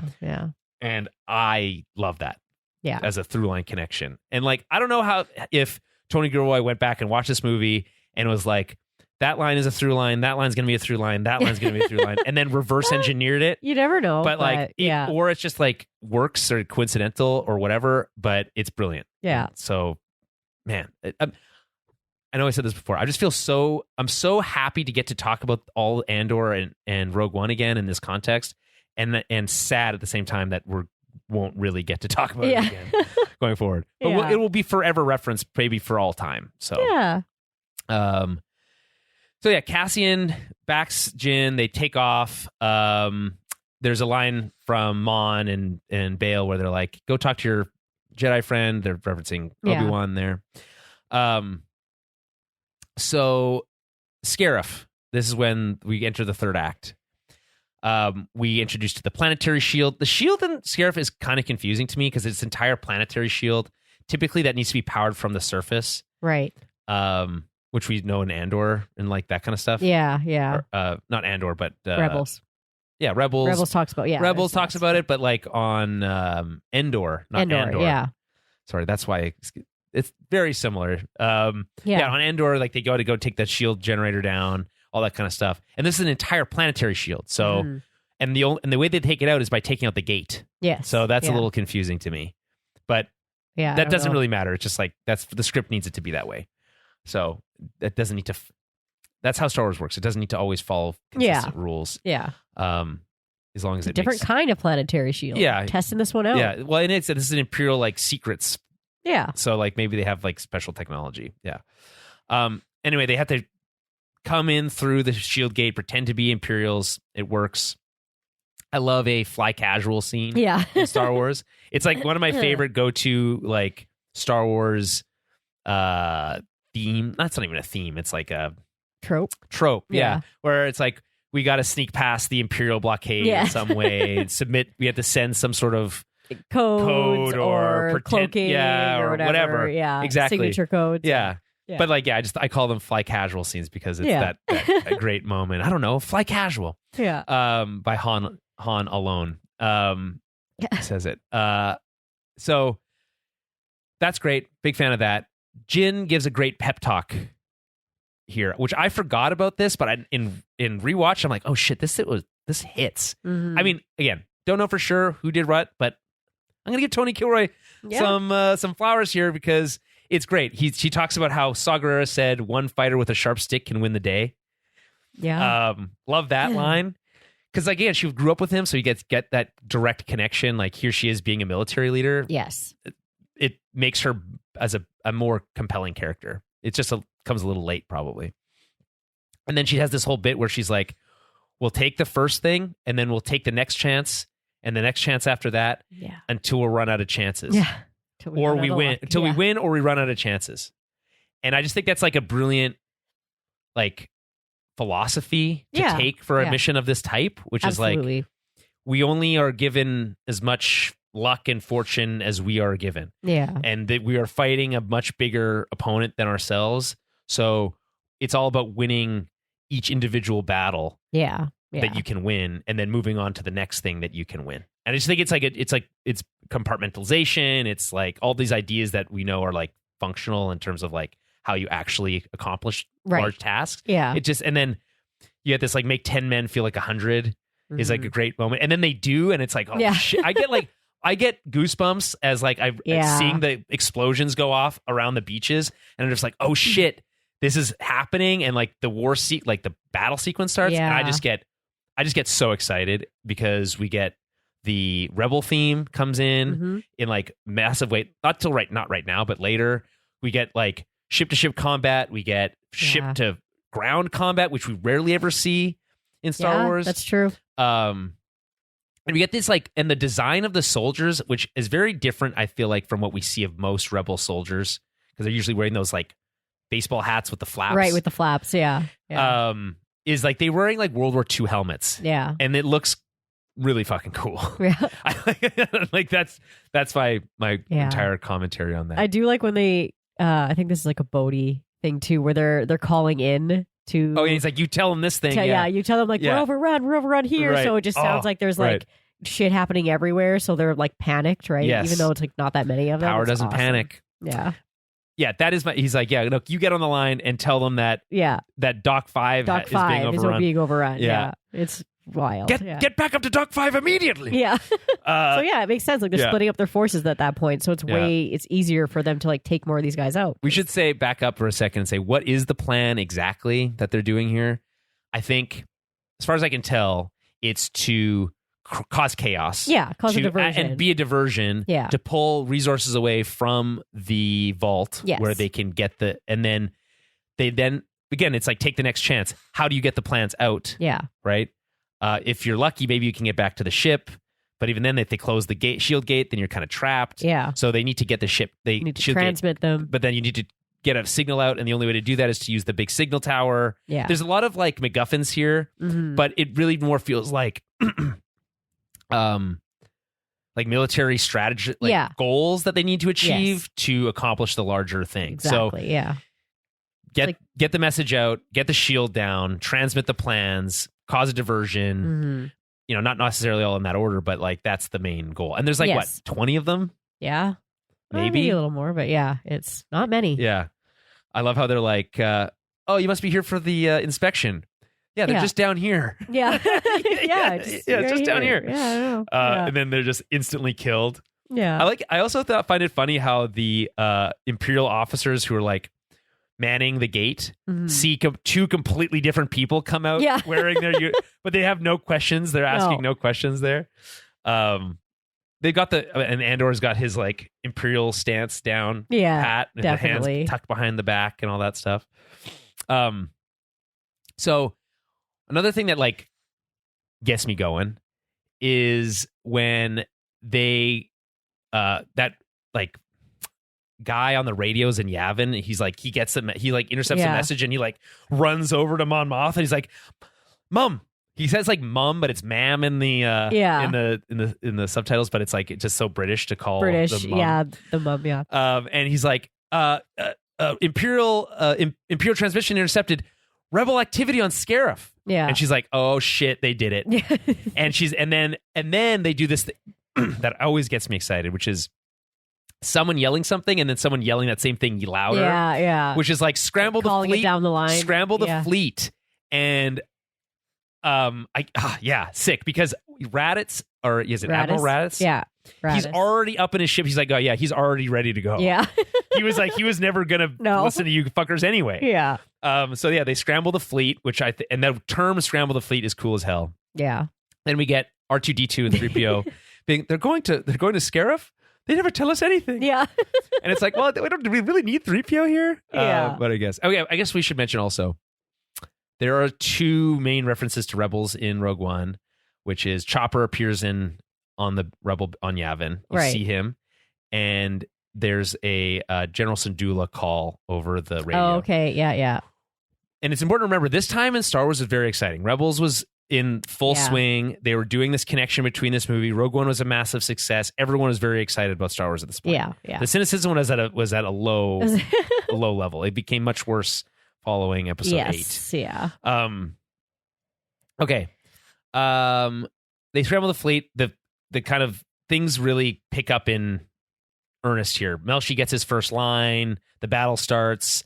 We find out they get to the vault, but there's this great moment where K2 steals the map. He's what is he going to do? Be just lying around, and they just pull it out of another KX droid. And it's it was back of his head. It's really disturbing. Yeah, the way that it's kind of connects me back to that Frankenstein's monster thing. Yeah, it looks very gross the way he's doing it, but It's funny though. Yeah. Yeah, so he steals the map. They get to the vault. I find the vault to be hilarious in its design, and it's like you have to like steer these little things around, and like it reminds me of those like games you play in the movie theater. Yeah, the claw machine. It's kind of like a claw machine, but they're like those newer ones where you have to like get the box or cut the line or like things, to like kind of like scoop the prize almost, but it's just like you're trying to get the box of your like all those games are scams through a little like whatever. All those arm games that the prize is hanging on. All those games are scams. Yeah. Which is bullshit. Why are we selling scams to children? I don't know. Anyway, I've never successfully grabbed anything in a claw machine. It's because they only grab hard like a certain percentage of the time. That's such bullshit. Yeah, they don't grab as hard each time. That's bullshit. Down. Yeah, it is. What are we doing? Yeah. These are children's games. They didn't used to be that bad. When I was a kid, I was so good at claw machines. I would win every single time. Well, that's probably why they at the toy ones. Yeah. But like, every time. Rachel's winning all of them. Turn them down. Yeah. Yeah. But no, they made them shitty. Yeah, they don't always pick up the same strength. Yeah, it always looks like they're flimsy little fingers. Like, yeah. Yeah. Okay, so the vault, they have to figure out the vault. Jin gives a blaster to K2 as this nice like final connection moment. Yeah. That calls back to an earlier scene where she gets one, but he doesn't. Right. He's like, the chances of her using that on you are high. Yeah. Really high. And yeah, so sad. K2 gets killed. It's great. It's really cool that he's like, you can climb out of there. Yeah. I'm locking the vault so they can't get to you. Yeah. Which is so cool. And he has this one last like little joke moment where he like tries to like play it off like he's working as an Imperial. Yeah. He's like, oh, they went that way. Right. Yeah. And he's like, shoot. And he just shoots them. Yeah. So I do love that Cassian cares more about K2 than he does about Kivik, though. Or Tivik. Yeah. Well, yeah, he's friends with K2. Yeah. Cassian gets shot on the way up. And there's also a great moment where he's like, they're going through the project names. Some of those projects we've actually seen now, which is a fun thing. But then she's like, Stardust. He's like, how do you know? It's like, well, I know because it's me. Because it's me. Yeah. Yeah. Which reminds me of Ben Kenobi being like, I know him because he's me. Yeah. Yeah. So anyway, I'd like to imagine that K2 is like, okay, you do have to climb out, but you have to like sneak through this vent that's like opening, closing like a and knife. Shutting. Yeah. It's going to cut you in half. Yeah. Yeah. He's like, you got it. But it's just like such a droid thing being like, just no awareness of like certain dangers because he's not human. But he does ultimately save them. So yeah. Cassian gets shot while climbing up the thing, and he like lands on this like platform out of the way, and you're like, oh, he's dead. If you hadn't seen that whole movie already, right? You might think he was dead. And then you cut back out to the main battle. Rebel theme is there because the coolest shot, which they do a version of in Andor, is the stationary camera that's attached to that X-wing that like is in hyperspace and then arrives at the battle, and it's like there's already the battles in mid like combat already. Yeah, it's so cool. Those are always good shots. Always good. And so like everything's happening. The Rebel theme is going because they're like they scramble Blue Squadron, who gets decimated. They get basically left behind here. Right. Yeah. That's just why they're not at the Battle of Endor. And sorry, not the Battle of Endor, at the Battle of Yavin. Yeah. And so you get Blue Squadron here. You get the captain, like with his little mustache, and he blows up this TIE fighter, and he's got the biggest smile on his face. Yeah. It's so fun. I just love that. Gold Squadron's basically useless. They're like up trying to like take on the Star Destroyers, and they're like completely ineffective essentially until they disable that one. I guess I'll give them that. Yeah, that might have been Red Squadron anyway. By the way, the other great part of the like Easter egg here is that Red 5, who becomes Luke, right, gets killed. Yeah. Here, so it's like, okay, well, we have an open spot at Red 5, so you can be Red 5. Oh my God, yeah, yeah. And then do you know that they used footage from 1977 for some of Gold Squadron and some of the Red Squadron? Yeah, so that they had the same people in those ships. Oh, that makes sense. Yeah, cool. Yeah. I did think there's one point it doesn't look perfect. Yeah. Whatever. There's one point where the Star Destroyers are like breaking apart. It kind of looks like Lego to me. I find that, yeah. There was just one point I was like, ooh, that looked like Lego. I feel like the Star Destroyers are missing some like color variation. Yeah, I think that's what they're very is. like white. They're too white. Yeah, that's exactly what I thought too. I was like, they're not like, there's not enough like gray and depth and really shadow to them. Beautiful. It looked like model clean. Or whatever they have, but it's like it looks like it was 3D printed and then like they didn't paint it. Yeah. That's exactly it. I was like, it like some people look like Lego, but so there's a scramble to close the shield gate and then a rush to try to get in before they do. I think that's awesome. Yeah. Close the gate, and it's like and then they're like zooming in, and then that one X-wing doesn't make it and doesn't pull up in time. But they get both U-wings and X-wings in so they can reinforce the ground troops. It's so cool. And then we get this big space battle. You get what's his name? Admiral Raddus. Yeah. Saying like, let's engage those Star Destroyers and let's see if we can and start probing that shield gate. And it's like, fuck, that's badass. Like, I think that's so fun. They release TIE fighters from that shield gate, and the number of TIE fighters is like, it's like 100 of them. Yeah, there's so many. It's like a swarm of mosquitoes. Yeah. And they get trooper reinforcements to the beach. And then when you get that air to ground combat and the troopers landing on the beach and they're like, go, go, go, go. And it's like, I'm so locked in at this point of the movie. I am so I could just rewatch this whole like battle sequence over and over and over again and find new things to look at. It's so like fun. Wildly thrilling. Yeah. And you get this moment where Krennic he's like, get the garrison going. Like, what are we waiting for? Let's go. And then he sends his own personal guard into combat. So that's how the Death Troopers get involved. Right. And I think that moment's cool where they're just like picking off rebels. Yeah. Really cool sequence. I don't know where they filmed this, but like filming, I remember one of the very first like shots from the set that they released was a stormtrooper standing on in the water on a beach. Oh, okay. And I remember thinking that's really like, what a visual that we've never seen before. Because if you're going to have an Imperial facility that stores all your secrets, why not make it a tropical paradise? Yeah, exactly. And then you obviously introduction of the shore troopers, which we hadn't seen up until now. Anyway, they reach the master switch. This is Mel Shee and some of his troopers and Baz and Cheer are there.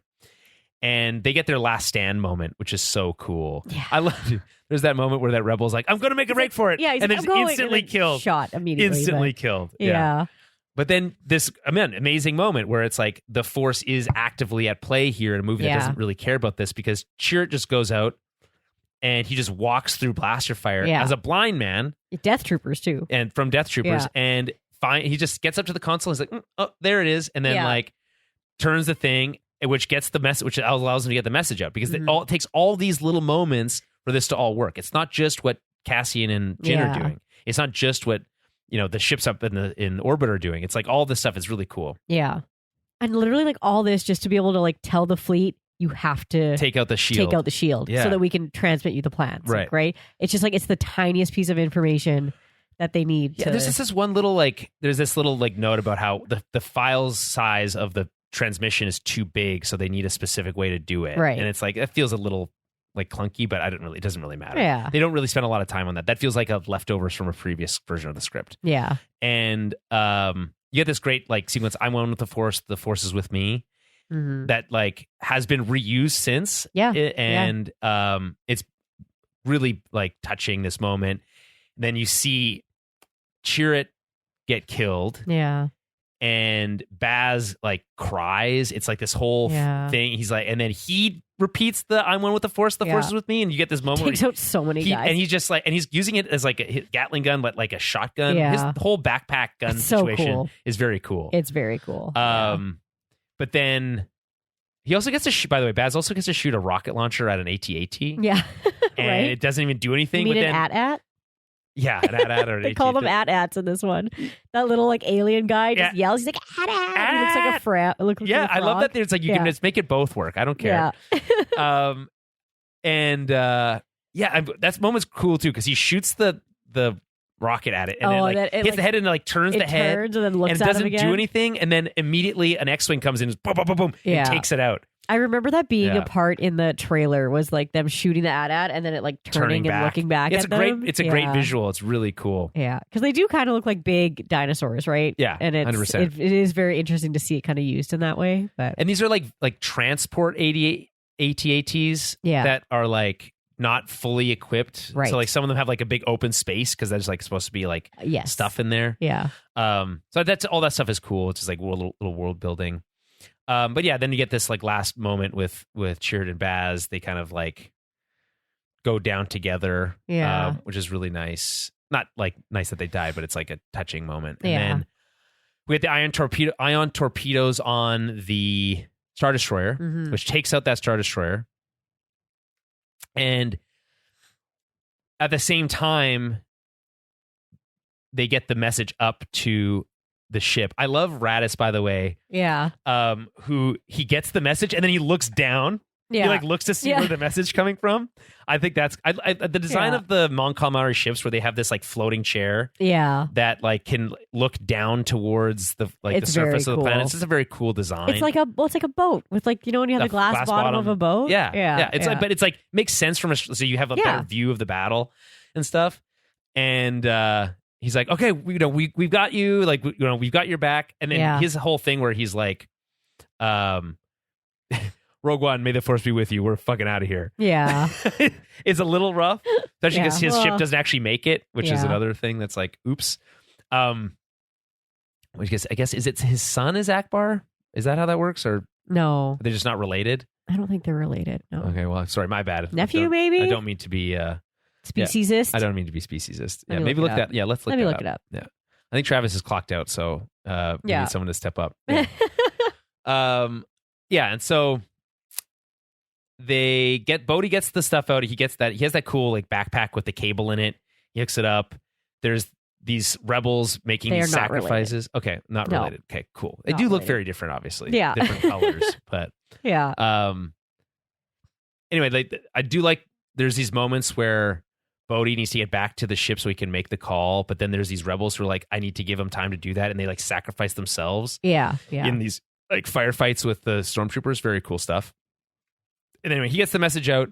He's like, you gotta get the shield down. We've got the plans. You need to get the shield down. Yeah. And that's when he's like, I got a plan. And he's like, call up a hammerhead cruiser. So cool. And then they ram it. Yeah, ram it into the other one. Right, full sublight thrusters, and then like boom, and then it creates this domino effect where they like crash into each other. Yeah, and it like rips off the whole top half of like another Star Destroyer. Good. And like love when they panic on them, where they're like reverse the thrusters. Reverse thrusters. It's too late. Yeah, and they just go flying when they're like when they get hit. All the people in there just go flying. Swipe. It's very satisfying to watch that. It is. Yeah. It's almost as satisfying as that moment where is it Jedi where the A-wing like kamikazes into the bridge of that one Star Destroyer. Oh yeah.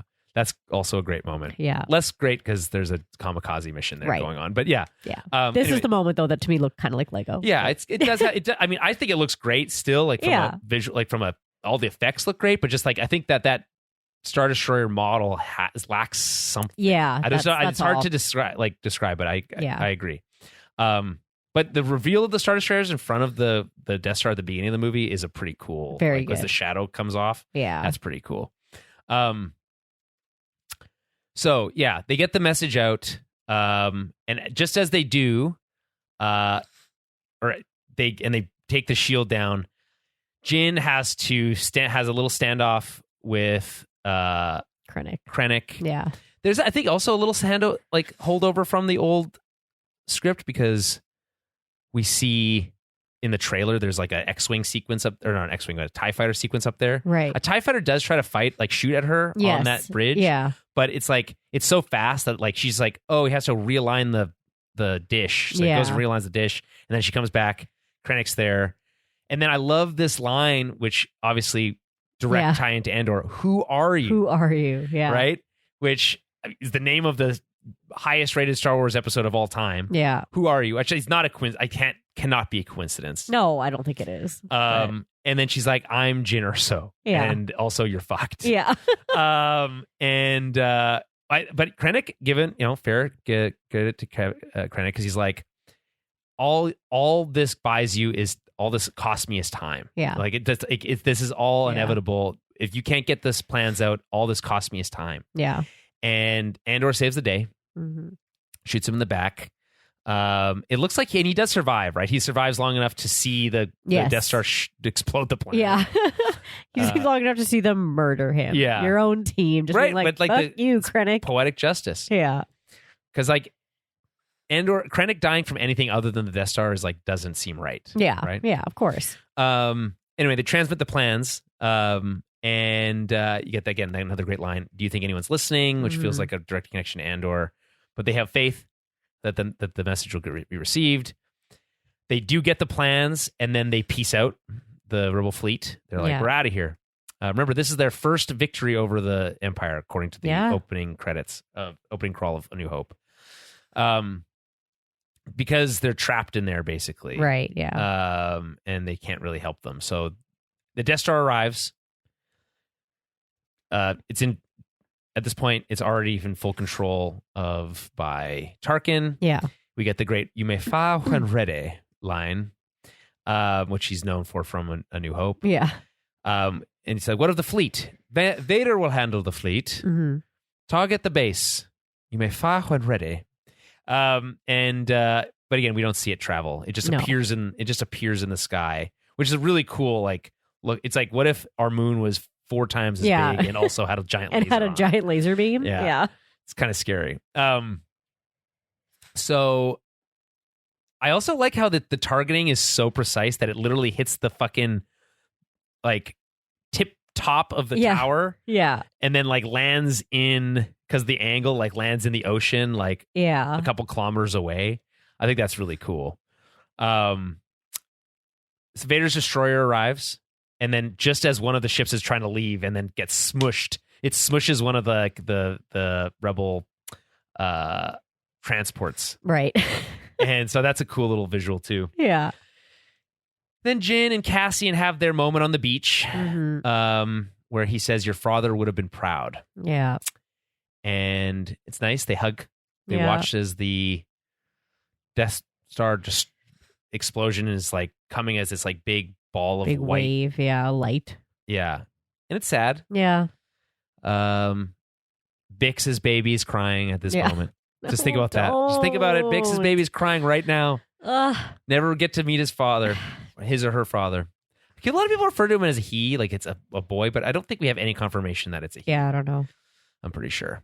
Anyway, we find out that the Rebel flagship was disabled. So one of the Yavin, like we're sort of one of the Mon Calamari cruisers, doesn't make it out of there. I actually didn't remember that from the first sequence.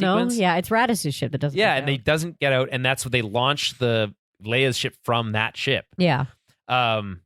And so he sends a boarding party. Vader's on there. We get the true, like the original hallway fight sequence here, which is like the most iconic probably visuals from this movie. Although maybe it shouldn't be because there's so many other cool things. It is though. Like it's just so badass. It's cool, but it's like almost like this movie was so dedicated to telling its other story, and this feels so detached from that. Something from a different Star Wars movie, but it's like, because it's going to lead directly into the next thing. So the point, cool. Right? Yeah. So, any thoughts on this finale?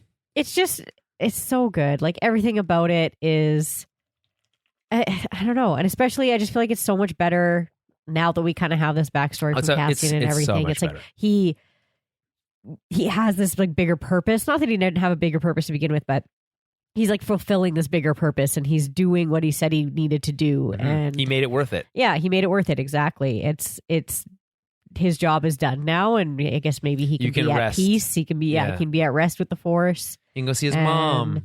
Yeah, right, and Marva, he can hang out with Brasso. Brasso's definitely going to be there. Nemec, it's like Nemec probably doesn't like him that much.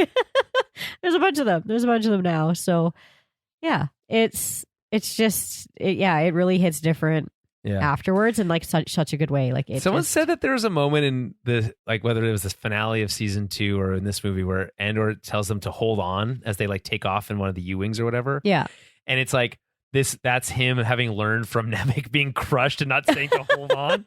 I don't like. I think that's a bit of a stretch, but it's really funny to imagine. That is funny to imagine that because he didn't hold on and then he got smushed by a that sucks, by a bunch of money. Yeah, the money smushed him. Yeah. Also some poetic justice there, one might say. Yeah. But in a much sadder way. Yeah. And then we get CG Leia. Not as bad as Krennic for some reason. I thought a lot of people think worse. Really? I think her face doesn't really move well. Yeah. I just didn't think she was as... Well, you don't have to look at her for as long. That's true. It's very quick. Kind of looks like a ghost. You liked the line though? Like, what did you get? Hope? Just feels a little on the nose. Yeah. Well, I don't know. Rebellions are built on hope. It's hope. It brings into a new hope. She wasn't there for any of those things. I know, but it's all a thing. It leads right into a new hope. Yes. That is their hope. Yes, I think that's why it makes sense. Yeah. But yeah, the Vader scene is really badass. It's really cool. It's stuff. so good. Yeah. It's so scary. Take it! Yeah. Take it! I like how they try to open the door. Yeah. But if anything, that the door not opening is like what saves them and keeps... Again, another example of the plans just barely escaping. Yeah. And then I haven't felt this... what does he say when he gets the Millennium Falcon for the first time on the Death Star? He's like, I've sensed something I haven't felt since... And he doesn't finish his sentence and he just walks away. Yeah. It was one of my favorite moments. I definitely laughed at that last time I watched it. Yeah. A feeling I haven't felt since... Yeah, wanders away. And then he does this cape turn. Big swoosh. Yeah. But yeah, in general, I just feel like they did such an incredible job. It's a really fun movie. With Andor, with Rogue One, fitting them together. And yeah, it's such a fun concept outside of prequels and sequels and everything. Really getting a full story leading up to something is it's just really great storytelling. It's Star Wars full storytelling in the sense that we did do lots of time jumps and stuff, so there's a lot of gaps still. For sure. Which is classic Star Wars stuff. But yeah. I saw someone saying online and be like, if they try to make a movie about the many Bothans that died for the second Death Star plans, it's too much. Yeah. Yeah. The fact that there's a second Death Star at all is dumb. Yeah. And then there's a third one, and then it's plans. oh man. Yeah. There's another Death Star. They had to get those plans. Yeah. And it turns out that was all a setup anyway. It's Star Killer base. And they managed to build the second one in 10 years. Yeah. Or no, sorry, not 10 years. In 5 years. I think. It took over a decade for the first one. Less than a decade for the second one, which was bigger. Right. But I guess once you've done it once, it's it's just a matter of materials, I guess. Collect a lot of them from the debris field. The other thing that was a direct call out to or Easter egg for what's it called? For A New Hope is to obviously Antilles, Captain Antilles, one of two Captain Antilles, which is not confusing at all. But yeah, the pilot of Wedge Tantive 4. This isn't Wedge. This is the other one. Captain of the Tantive 4, which is the one that's the first ship at the beginning of New Hope. Oh, okay. Sorry, technically this is it. Which one was does the Star Destroyer go first and then it's Tantive 4, or is it Tantive 4 and then the Star Destroyer? Know. Anyway, it doesn't matter. The point is, he says to make sure to secure the escape pods because obviously that's what R2 and 3PO used to get to the surface of Tatooine.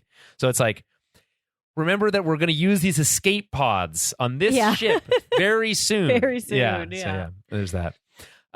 Anyway, that's everything. Great. Yeah, and that's good a long stuff. one. But I felt like it's a good capper for everything. Yeah, right? It feels like the appropriate coda for what I would agree. Andor. Yeah, it's perfect. All right, so again, plans. Next week, we'll be doing Tales of the Underworld. And then after that, a break. And then after that, I don't know.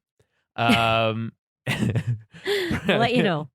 And then it was now, and then I don't know what happened. Yeah. So until then, we'll start dissecting Secret Lives of Mormon Wives, the reality TV show. I don't believe on Disney Plus. Okay. I saw the little title card for that, and I was like, "There's no way Mormon wives are that hot." That was my. They are Mormon. The Mormon wives are all hot. That's a true fact. Not all Mormon wives are hot, but or just the ones for this show. Yeah, they're all really good looking. Yeah. Yeah. It's so. It seems that's when it's okay. All right. Yeah. The Secret Wives of no. Well, I'll never watch that show. If anything, I would do that reality show that was set on Grand Cayman. Which I know some of the people in that one. That one I could do. Yeah, that was also on Disney Plus. It was like something Love in Paradise or whatever. And it was in Cayman. So yeah, interesting. But yeah, I also have no desire. Despite knowing the people on that show, I have no desire to ever watch it. So. You're a bad friend. I'm not a bad friend for not watching a bullshit reality show. Look for me if you want to see me on a reality show. Look for me in season 32 or whatever it is of House Hunters International. Yeah. Where I am featured prominently playing a character who's selling my boat, which is not true to life. It's not what was happening. Right. But they did say I was a natural. So, but I didn't get credit. I didn't even get a credit in that. Is that bullshit? I had speaking lines. Yeah, that is BS. Yeah. Anyway, that's all to say that it was quite the ride over this Andor sequence and through Rogue One. It's sad to see it go, but it will live on forever because we're never gonna stop talking about it. It's true. Yeah. Until next week, may the Force be with you.